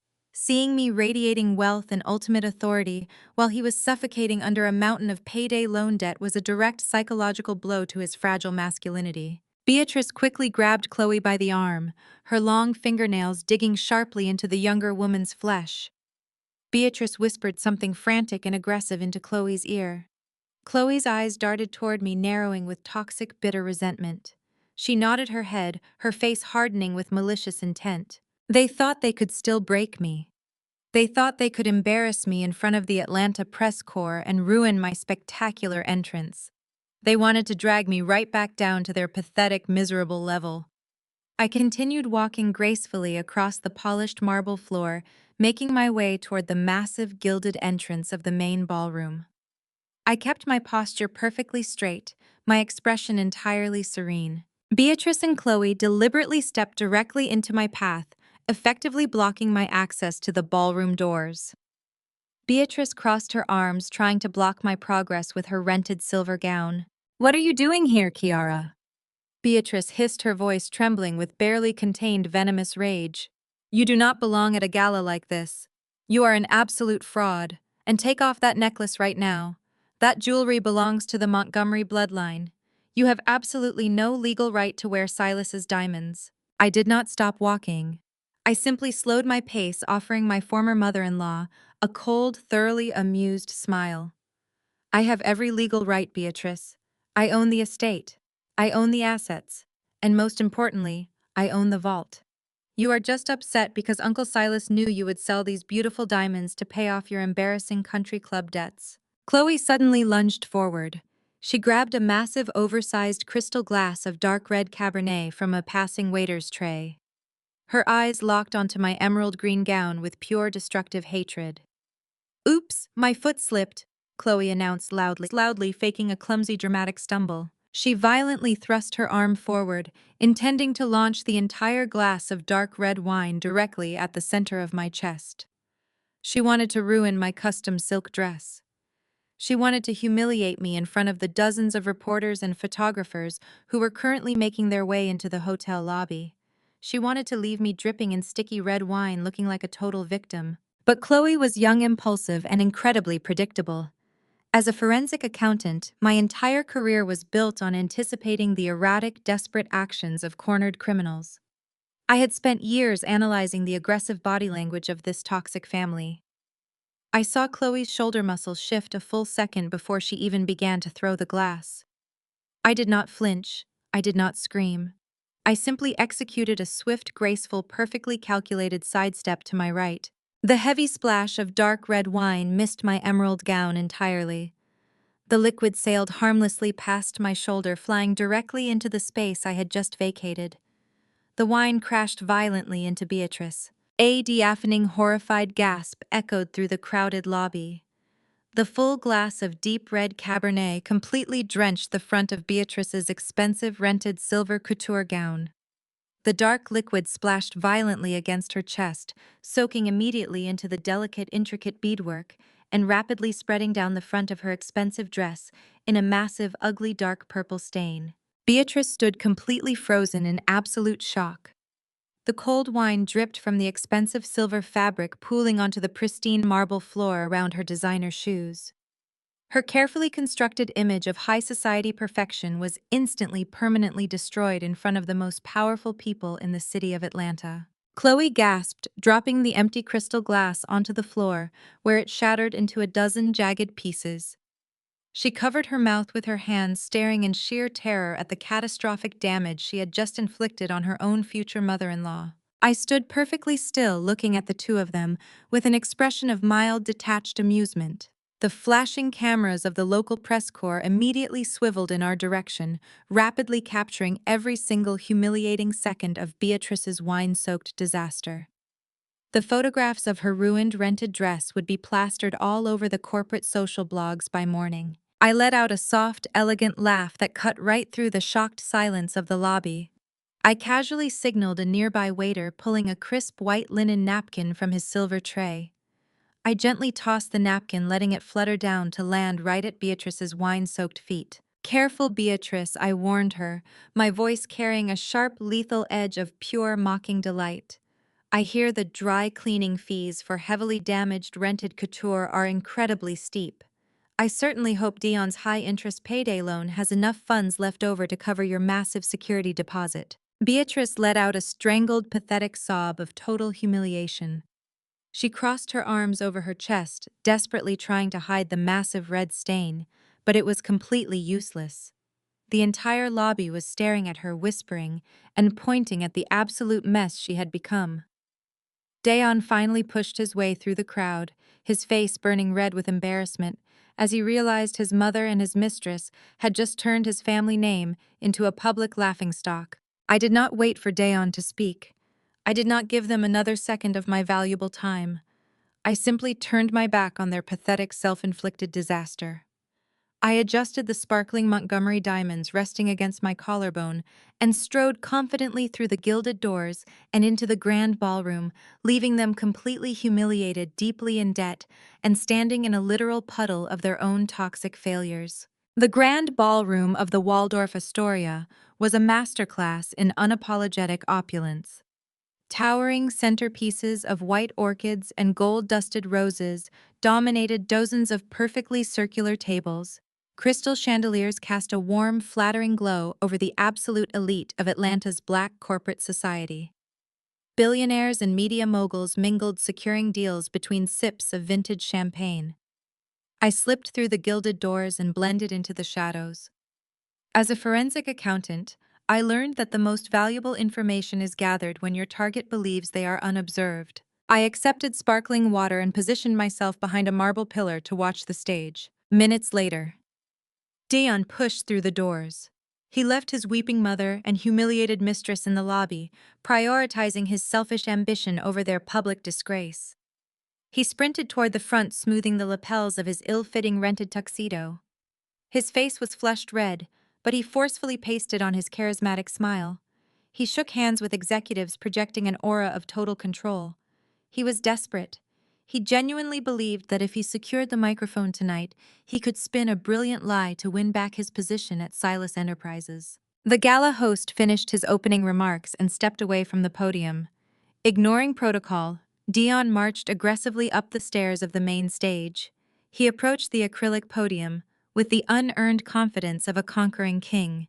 He gripped the edges, leaning forward to ensure his face was captured by the high-definition screens flanking the stage.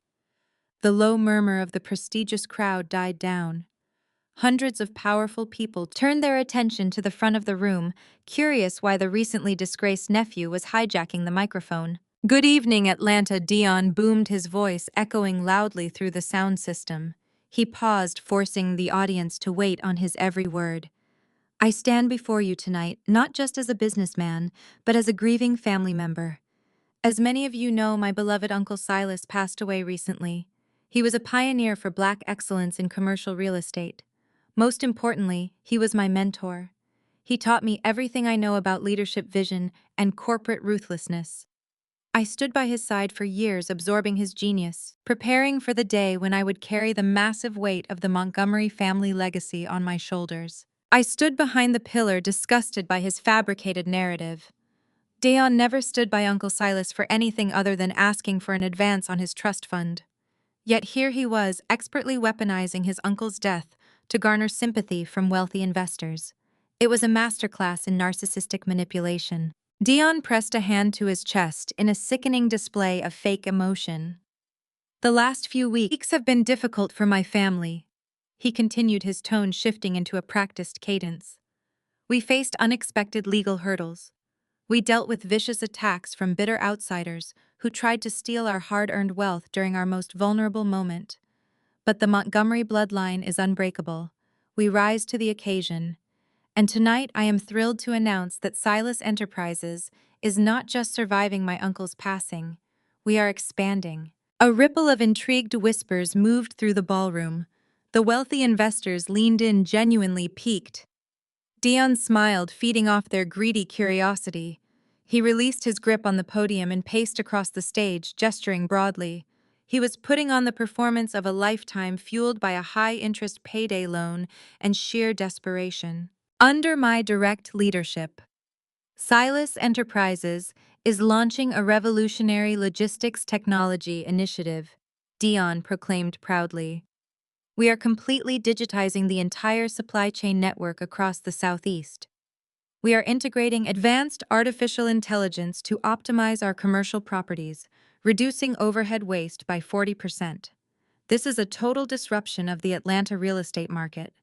I have personally overseen the development of this proprietary software, and I am ready to lead our company into a bold new era of staggering profitability." I had to cover my mouth to stop myself from laughing.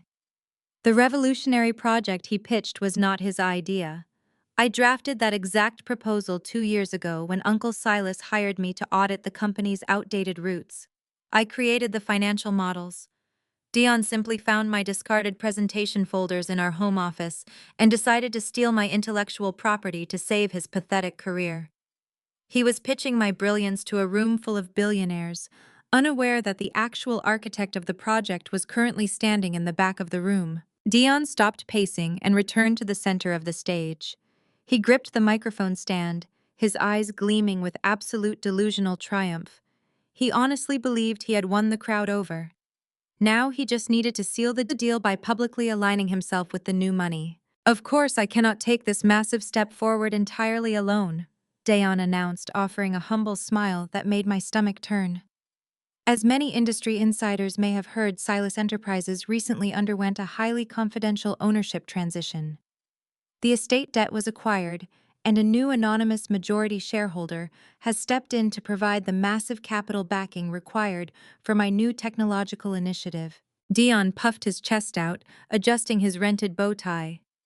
He looked toward the front row of VIP tables, expecting to see an elderly, easily manipulated business crony of his late uncle waiting to be introduced. Dion had convinced himself that whoever bought the distressed debt was just another rich, disconnected corporate suit who would gladly let the charismatic nephew run the daily operations. Tonight, we pull back the curtain on this exciting new partnership, Dion boomed, raising his voice to a triumphant crescendo. I would like to invite the newly appointed anonymous majority shareholder of Silas Enterprises to the stage right now. Please come forward and officially endorse my leadership. Let us show this city that the Montgomery legacy is stronger than ever before. Dion extended his arm toward the grand staircase leading up to the stage.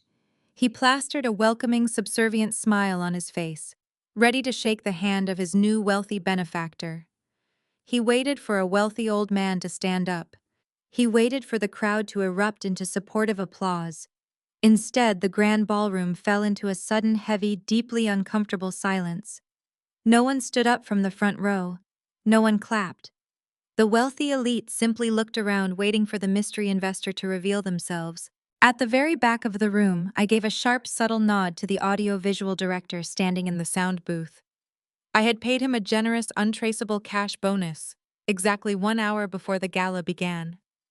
The director immediately hit the main lighting board. The bright ambient chandeliers illuminating the ballroom suddenly dimmed into darkness. A powerful, brilliant white spotlight snapped on, slicing through the darkness and hitting the heavy gilded doors at the very back of the room. A dramatic, heavy instrumental track swelled through the massive speakers, replacing the soft jazz with a powerful cinematic beat. The entire crowd of hundreds of Atlanta's most elite power players turned their heads simultaneously, following the blinding beam of the spotlight. I stepped out from behind the marble pillar and walked directly into the center of the brilliant white light. The emerald green silk of my custom designer gown shimmered spectacularly, catching the illumination and reflecting it back into the darkened room. The vintage Montgomery family diamonds resting heavily against my collarbones sparked like pure fire. I kept my head held high, my posture perfectly straight, radiating the absolute terrifying power of a woman who held their entire financial world in the palm of her hand. I began my slow, deliberate walk down the center aisle of the grand ballroom. The silence in the room was absolute. You could hear the sharp, rhythmic clicking of my designer heels hitting the polished floorboards. The billionaire tech founders, the ruthless developers, and the legacy media moguls parted like the Red Sea, creating a wide, unobstructed path for me to approach the stage. They stared at me with wide eyes, completely captivated by the sheer magnitude of my presence.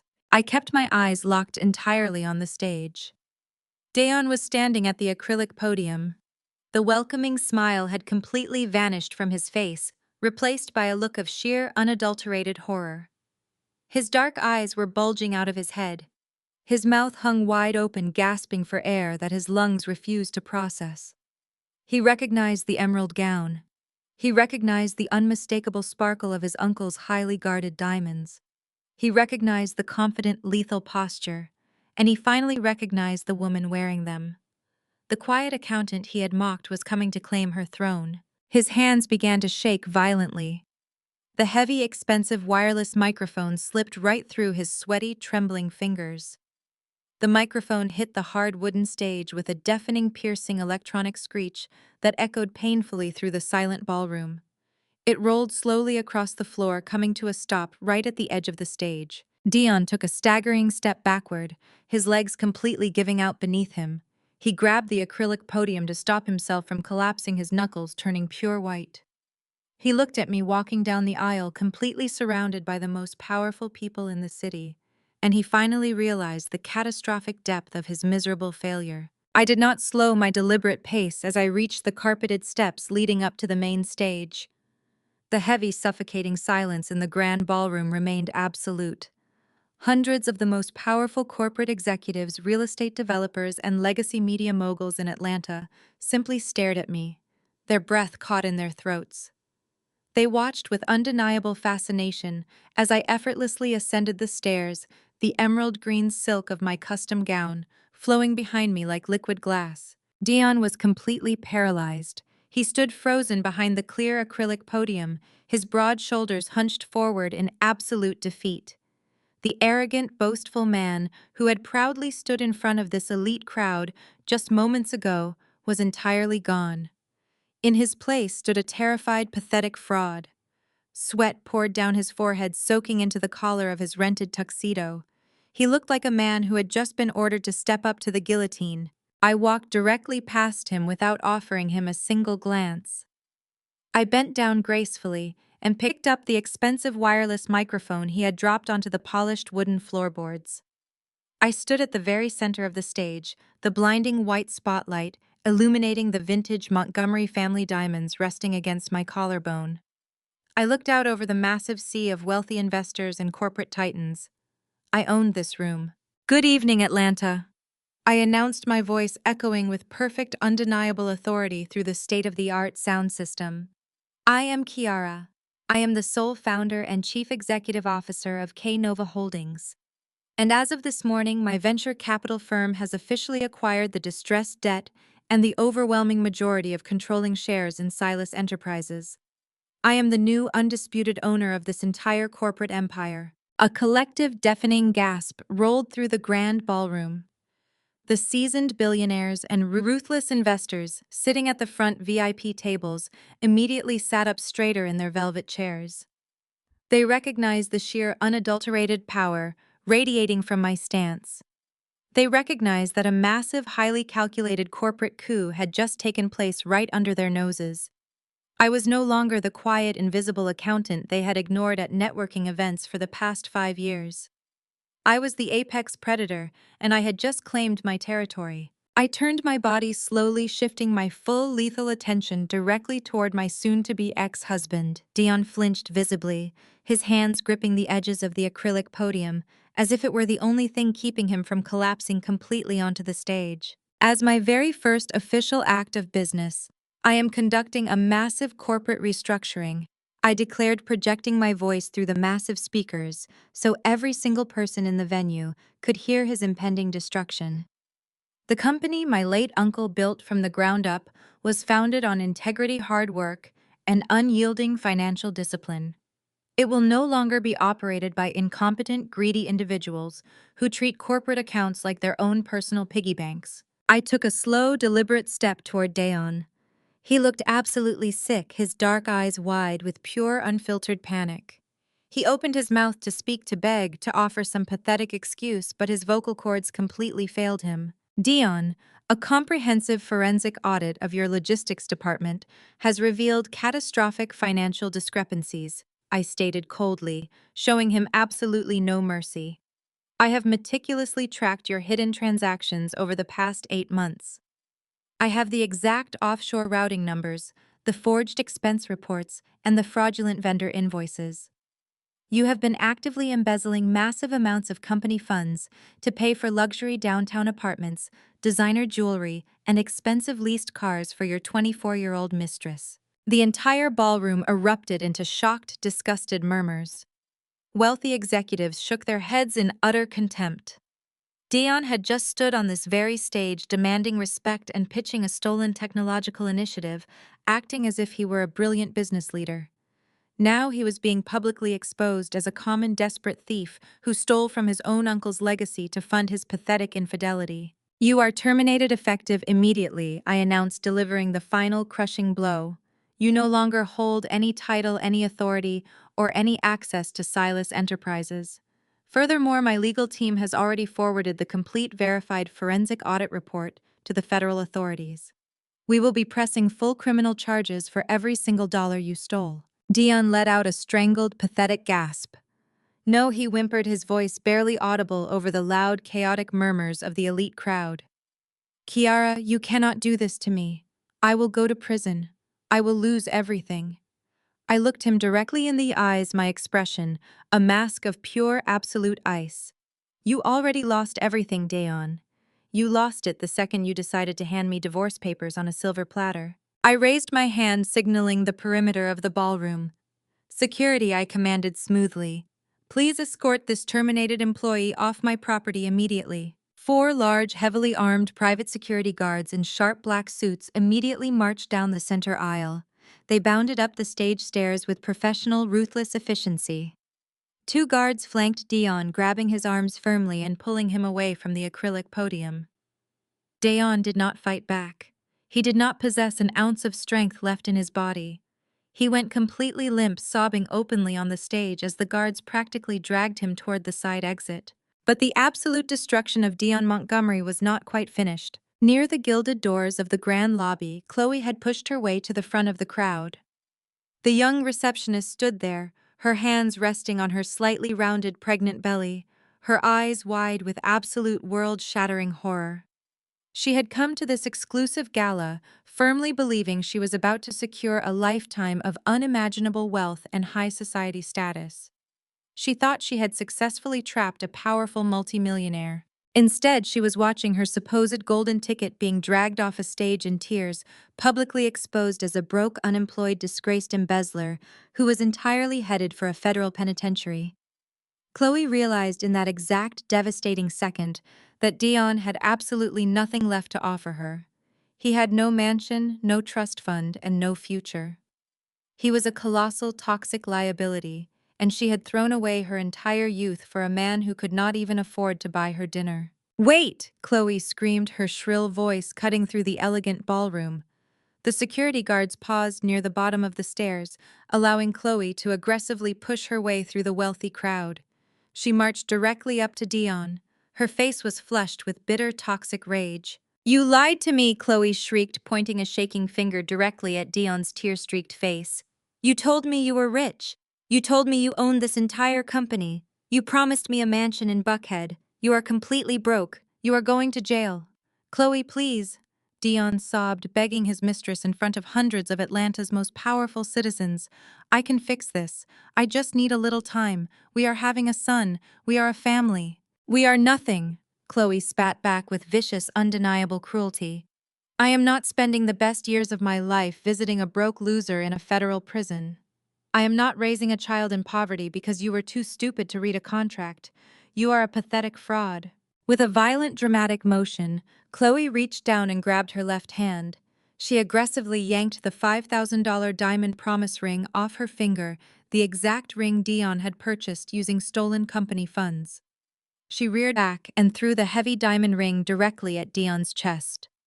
The expensive jewelry bounced off his rented tuxedo jacket and clattered sharply onto the polished hardwood floor, rolling away into the shadows. "I am entirely done with you," Chloe yelled, her voice echoing with absolute finality. She turned on her heel, completely abandoning Dion to his miserable fate. She aggressively shoved her way back through the crowd of disgusted billionaires storming out of the grand ballroom and disappearing into the Atlanta night. Dion let out a loud, agonizing wail, dropping his head in total, absolute despair.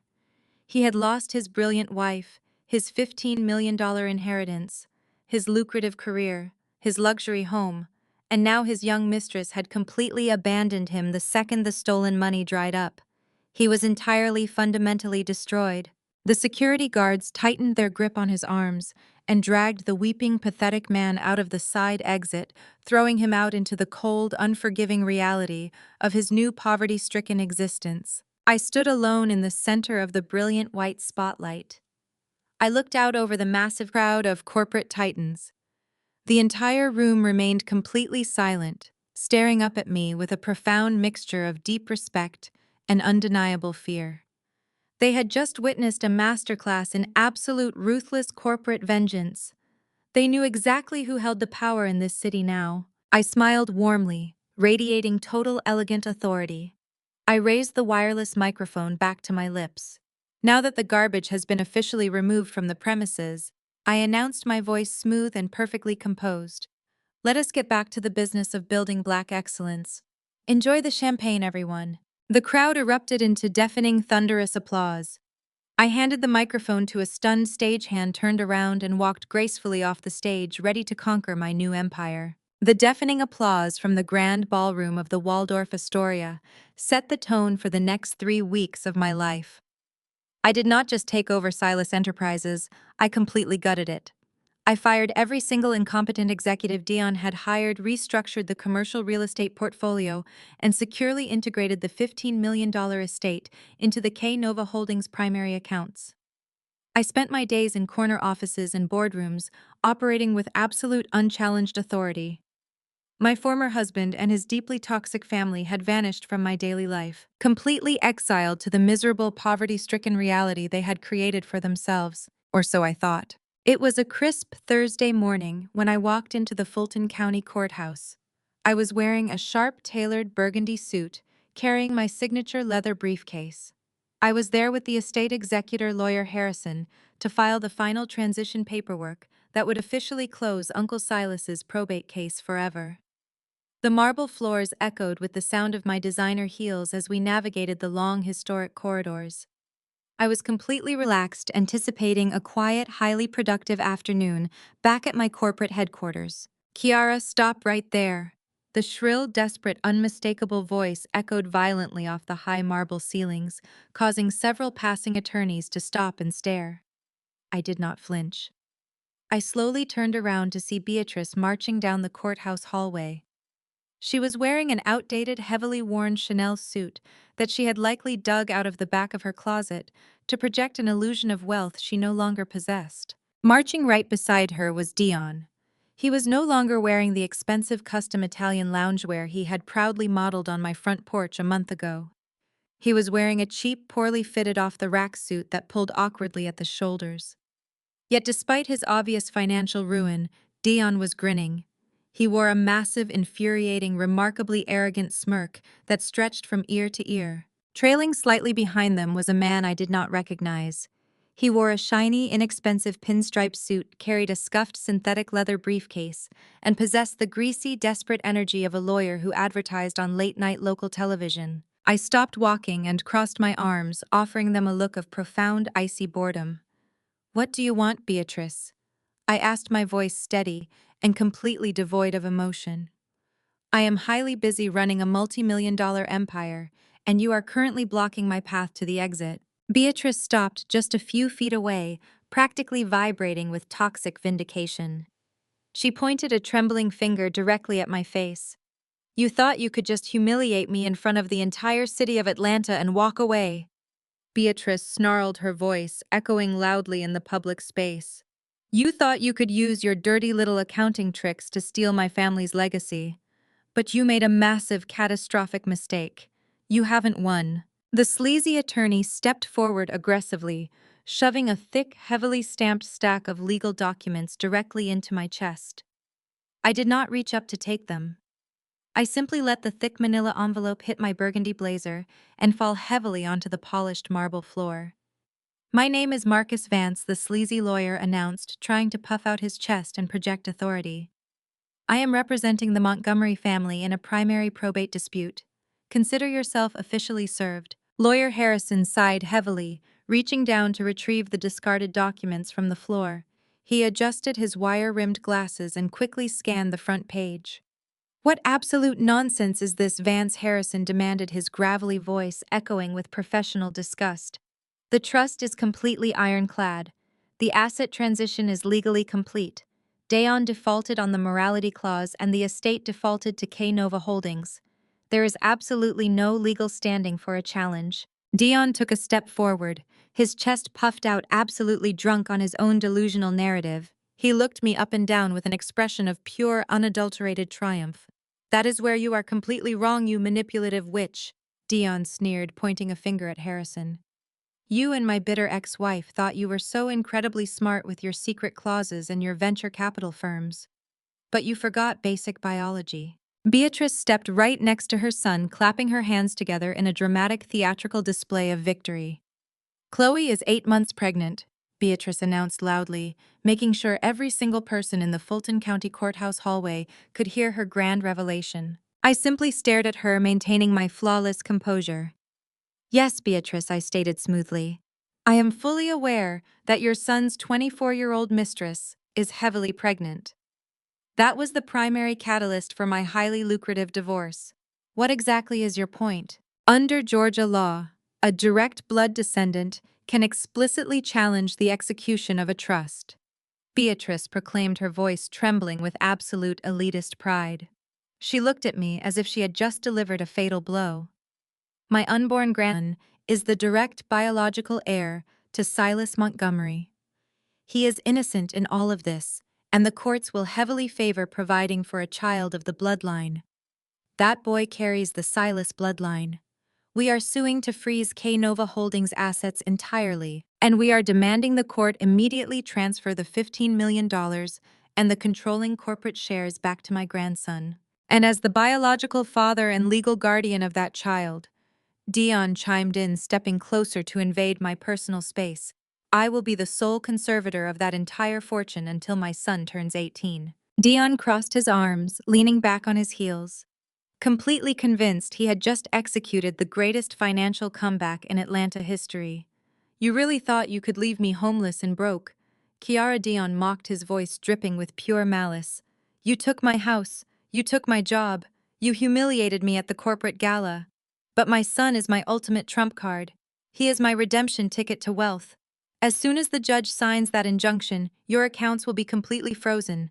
You are going to hand over every single dime of my uncle's money, and then you are going to crawl back to whatever miserable middle-class life you came from." Lawyer Harrison looked at the legal documents in his hands, shaking his head in absolute disbelief. "This is incredibly desperate," Beatrice Harrison warned gently.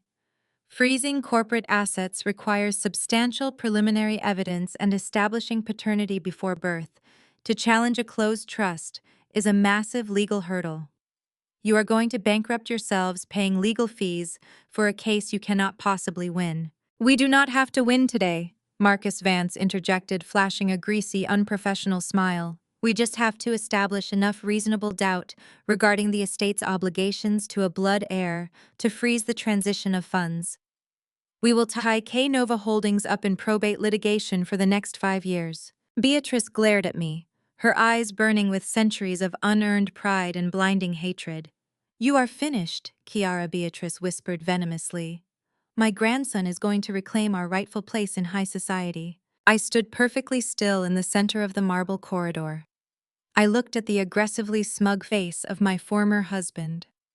I looked at the desperate elitist matriarch who genuinely believed she had finally outsmarted me. I looked down at the hastily prepared lawsuit papers resting in Harrison's hands. I did not panic. I did not yell. I did not show a single ounce of fear or intimidation. Instead, a slow, incredibly sharp, dangerously genuine smile spread across my face. I reached out and gently plucked the lawsuit from Harrison's grasp. I flipped through the first few pages, admiring the sheer audacity of their pathetic legal strategy. I slowly closed the file, tapped the edge against my leather briefcase, and locked my eyes directly onto Beatrice. "You are betting $15 million on Chloe's loyalty?" I asked, my voice incredibly smooth, completely unbothered and echoing with absolute terrifying authority. "That is a bold financial strategy, Beatrice." Dion's smug grin faltered for a fraction of a second, his brow furrowed in sudden creeping confusion. "What are you talking about?" Dion demanded, his voice losing a tiny edge of its booming confidence. "She is carrying my son. She is fiercely loyal to this family." I let out a soft, elegant laugh that sliced right through the heavy tension of the courthouse hallway. "Oh, Dion," I replied, shaking my head in profound pity. "You truly are the most gullible man I have ever met in my entire life. Did you really think my forensic audit stopped at the corporate level? Did you honestly believe that when I was tracking your hidden offshore assets and your fraudulent corporate expenses, I would simply ignore the digital footprint of the 24-year-old receptionist you were sleeping with? Beatrice took a tiny, involuntary step backward, her hand flying up to clutch her throat. Her maternal instincts were suddenly screaming that something was catastrophically wrong. "What did you do?" Beatrice demanded, her voice suddenly breathless and shrill. "I didn't do anything, Beatrice," I stated coldly, turning my lethal focus entirely onto Dion. "Your brilliant son is the one who made the choices. You see, Dion, when I froze your corporate credit cards and legally evicted you from the Buckhead townhouse, I noticed a very interesting pattern in Chloe's financial behavior. I noticed that a young woman making $35,000 a year at a logistics firm suddenly had an incredibly expensive taste for luxury prenatal care, high-end baby boutiques, and weekend hotel stays at the Four Seasons." Dion's face began to lose its color. A sickly pale shade washed over his features. "I paid for those things," Dion stammered defensively. "I bought her those gifts before you stole my money." "You paid for the cheap dinners, Dion," I corrected him sharply, my tone absolutely merciless. "But you were broke for weeks before the gala." Yet Chloe was still shopping at Phipps Plaza. She was still dining at upscale steakhouses. She was still maintaining a lifestyle that you could not possibly afford on a maximum interest payday loan. I took a slow, deliberate step toward him, completely shattering his personal space. "I track hidden money for a living, Dion. It is my entire profession. When Chloe ripped off that cheap promise ring and threw it at your chest at the corporate gala, she didn't storm out into the night alone. She got into a very expensive midnight black Range Rover waiting in the valet line. A vehicle registered to a very specific, highly successful orthopedic surgeon who works at Emory University Hospital." The sleazy lawyer, Marcus Vance, suddenly looked incredibly nervous. He shifted his weight, clutching his synthetic briefcase tightly against his side. Dion shook his head violently, refusing to accept the devastating reality, crashing down upon him. "You are lying," Dion shouted, his voice cracking with pure, unfiltered panic. "You are just trying to get in my head. She is carrying my bloodline." I smiled, reaching into my tailored blazer to retrieve my sleek silver smartphone. I unlocked the screen with a single tap and pulled up a highly confidential digital file. "Bloodlines are such a fragile thing to bet an entire legal strategy on," I whispered, turning the glowing screen just slightly, so Dion and Beatrice could see the high-definition photographs illuminating the glass. It was a series of heavily documented, time-stamped images of Chloe dining intimately with a handsome older doctor. Photos of them entering a private prenatal clinic together. Photos of Chloe wearing a brand new massive diamond engagement ring that certainly did not come from a budget pawn shop. "She has been playing you from the very beginning." "Dion," I revealed, my voice projecting clearly across the marble corridor. "You were her backup plan. You were the gullible fool she used for free rent and expensive dinners while she secured a much wealthier target. She was never loyal to you. She was loyal to whoever held the biggest checkbook. And the moment she realized you were broke, she went straight back to the man who is actually funding her lifestyle." Beatrice let out a loud, dramatic gasp, grabbing the edge of a nearby marble column to stop herself from collapsing. The entire foundation of her elite high society comeback had just been entirely incinerated. "You want to file a paternity lawsuit to freeze my assets?" I asked, turning my attention to the sweating, terrified lawyer. "Go right ahead, Marcus. File the paperwork. Demand a court-ordered DNA test. Because the absolute second those medical results come back, proving that Dion is not the biological father of that child, I am going to countersue you, your pathetic law firm, and this entire miserable family for malicious prosecution, harassment, and gross financial defamation. I will have you personally disbarred before the end of the fiscal quarter." The cheap lawyer swallowed hard, his eyes darting frantically between his clients and my unwavering, lethal gaze. He slowly reached out his hand, trembling, as he attempted to take the lawsuit papers back from Harrison. Dion stood completely paralyzed in the middle of the courthouse hallway. His chest heaved rapidly under his cheap suit. He stared blankly at the marble floor, the horrifying realization finally breaking through his endless arrogance. He had no fortune. He had no legacy, and his ultimate trump card, the unborn heir he thought would save his life, was nothing more than another woman's brilliant deception. We moved directly from the marble corridor into the imposing oak-paneled probate courtroom. Judge Patricia Sterling sat elevated behind the high mahogany bench, her expression severe as she reviewed the desperate last-ditch injunction filed by Marcus Vance. Beatrice Dion and a heavily pregnant Chloe sat tightly together at the plaintiff's table. They radiated an unbearable toxic smugness. They were completely convinced they had found the ultimate loophole, clinging to their fabricated lifeline with the sheer desperation of drowning rats. I sat calmly beside my own legal counsel, adjusting the cuffs of my tailored burgundy blazer, feeling the cool leather of my chair against my back. Marcus Vance stepped up to the podium, aggressively pitching his completely baseless narrative. He blustered loudly about the sanctity of bloodlines, the tragedy of a stolen inheritance, and the absolute necessity of providing for the unborn heir of the Silas Montgomery legacy. He demanded the immediate freezing of all K-Nova Holdings assets, pointing a dramatic finger in my direction.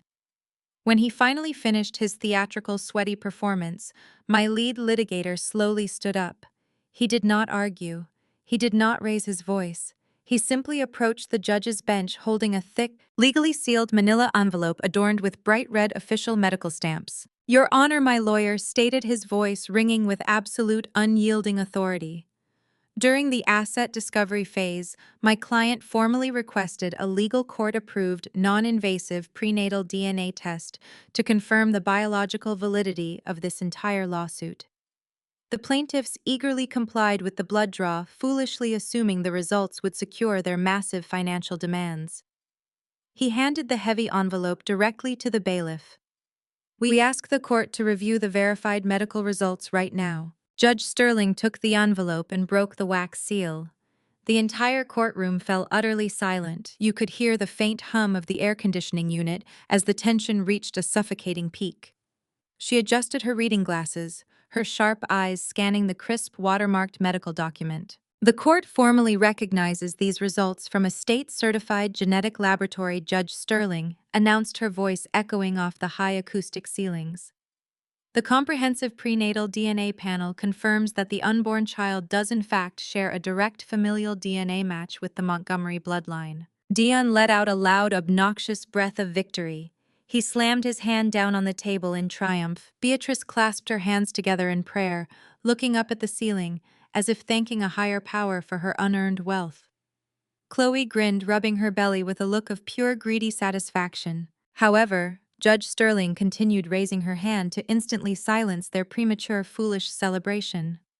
Her stern gaze dropped to meet Dion's victorious face, pinning him in place. "The genetic markers definitively prove that Dion Montgomery is absolutely not the biological father of this child." Dion completely froze.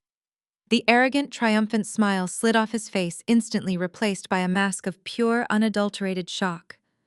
He slowly turned his head to look at Chloe, his mouth opening and closing without producing a single sound. I pushed my chair back and stood up. I did not look at my broken ex-husband. I turned my body entirely toward the gallery, my eyes scanning the wooden public benches until they locked directly onto Jamal. Tasha's husband was sitting in the second row, sweating profusely through his expensive maroon suit, his eyes darting toward the exit doors. "You see, Beatrice," I said, my voice slicing through the dead silence of the courtroom like a freshly sharpened blade. "When a young, highly ambitious receptionist decides she wants to secure a lifetime of unimaginable wealth, she does not just put all her eggs in one unreliable basket. She diversifies her portfolio." I took a slow, deliberate step toward the gallery, pointing my manicured finger directly at the terrified, fraudulent crypto investor. "The child belongs to Jamal," I revealed, projecting my voice so every single person in the room could hear the devastating truth. "Chloe didn't just sleep with my husband. She slept with his sister's husband to ensure she secured a permanent bag from this family. She played both sides of the Montgomery bloodline to guarantee her payday." Absolute, unfiltered chaos erupted instantly.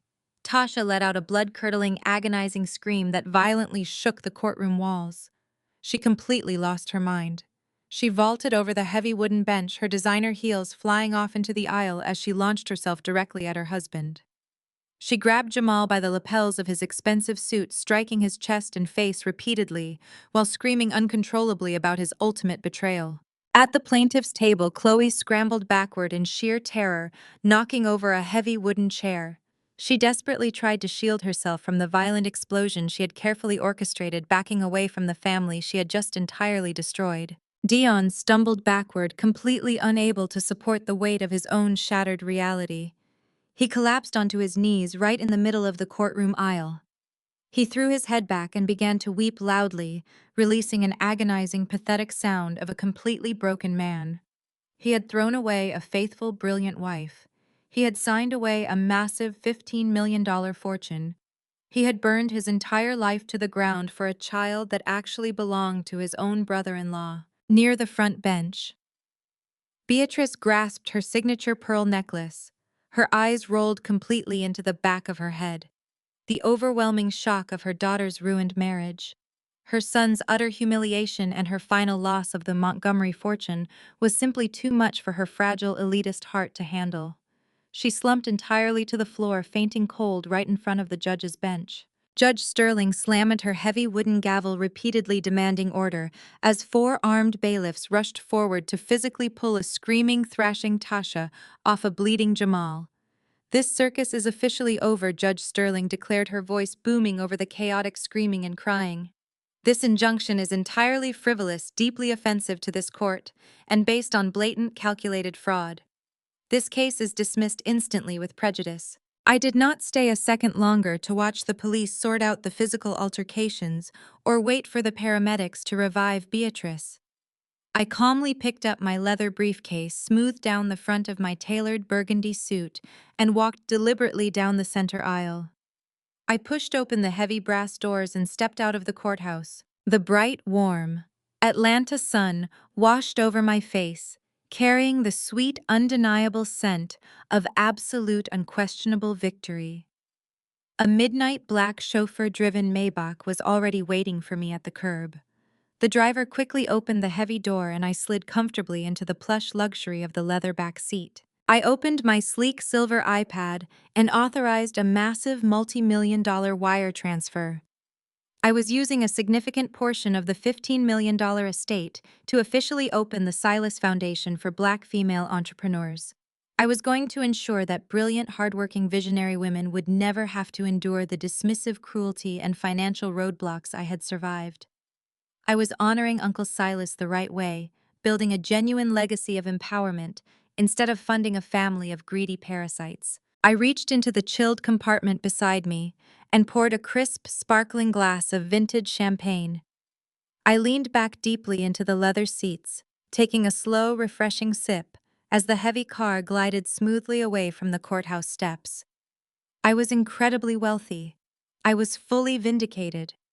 And for the very first time in my entire life, I was completely, undeniably, and beautifully free.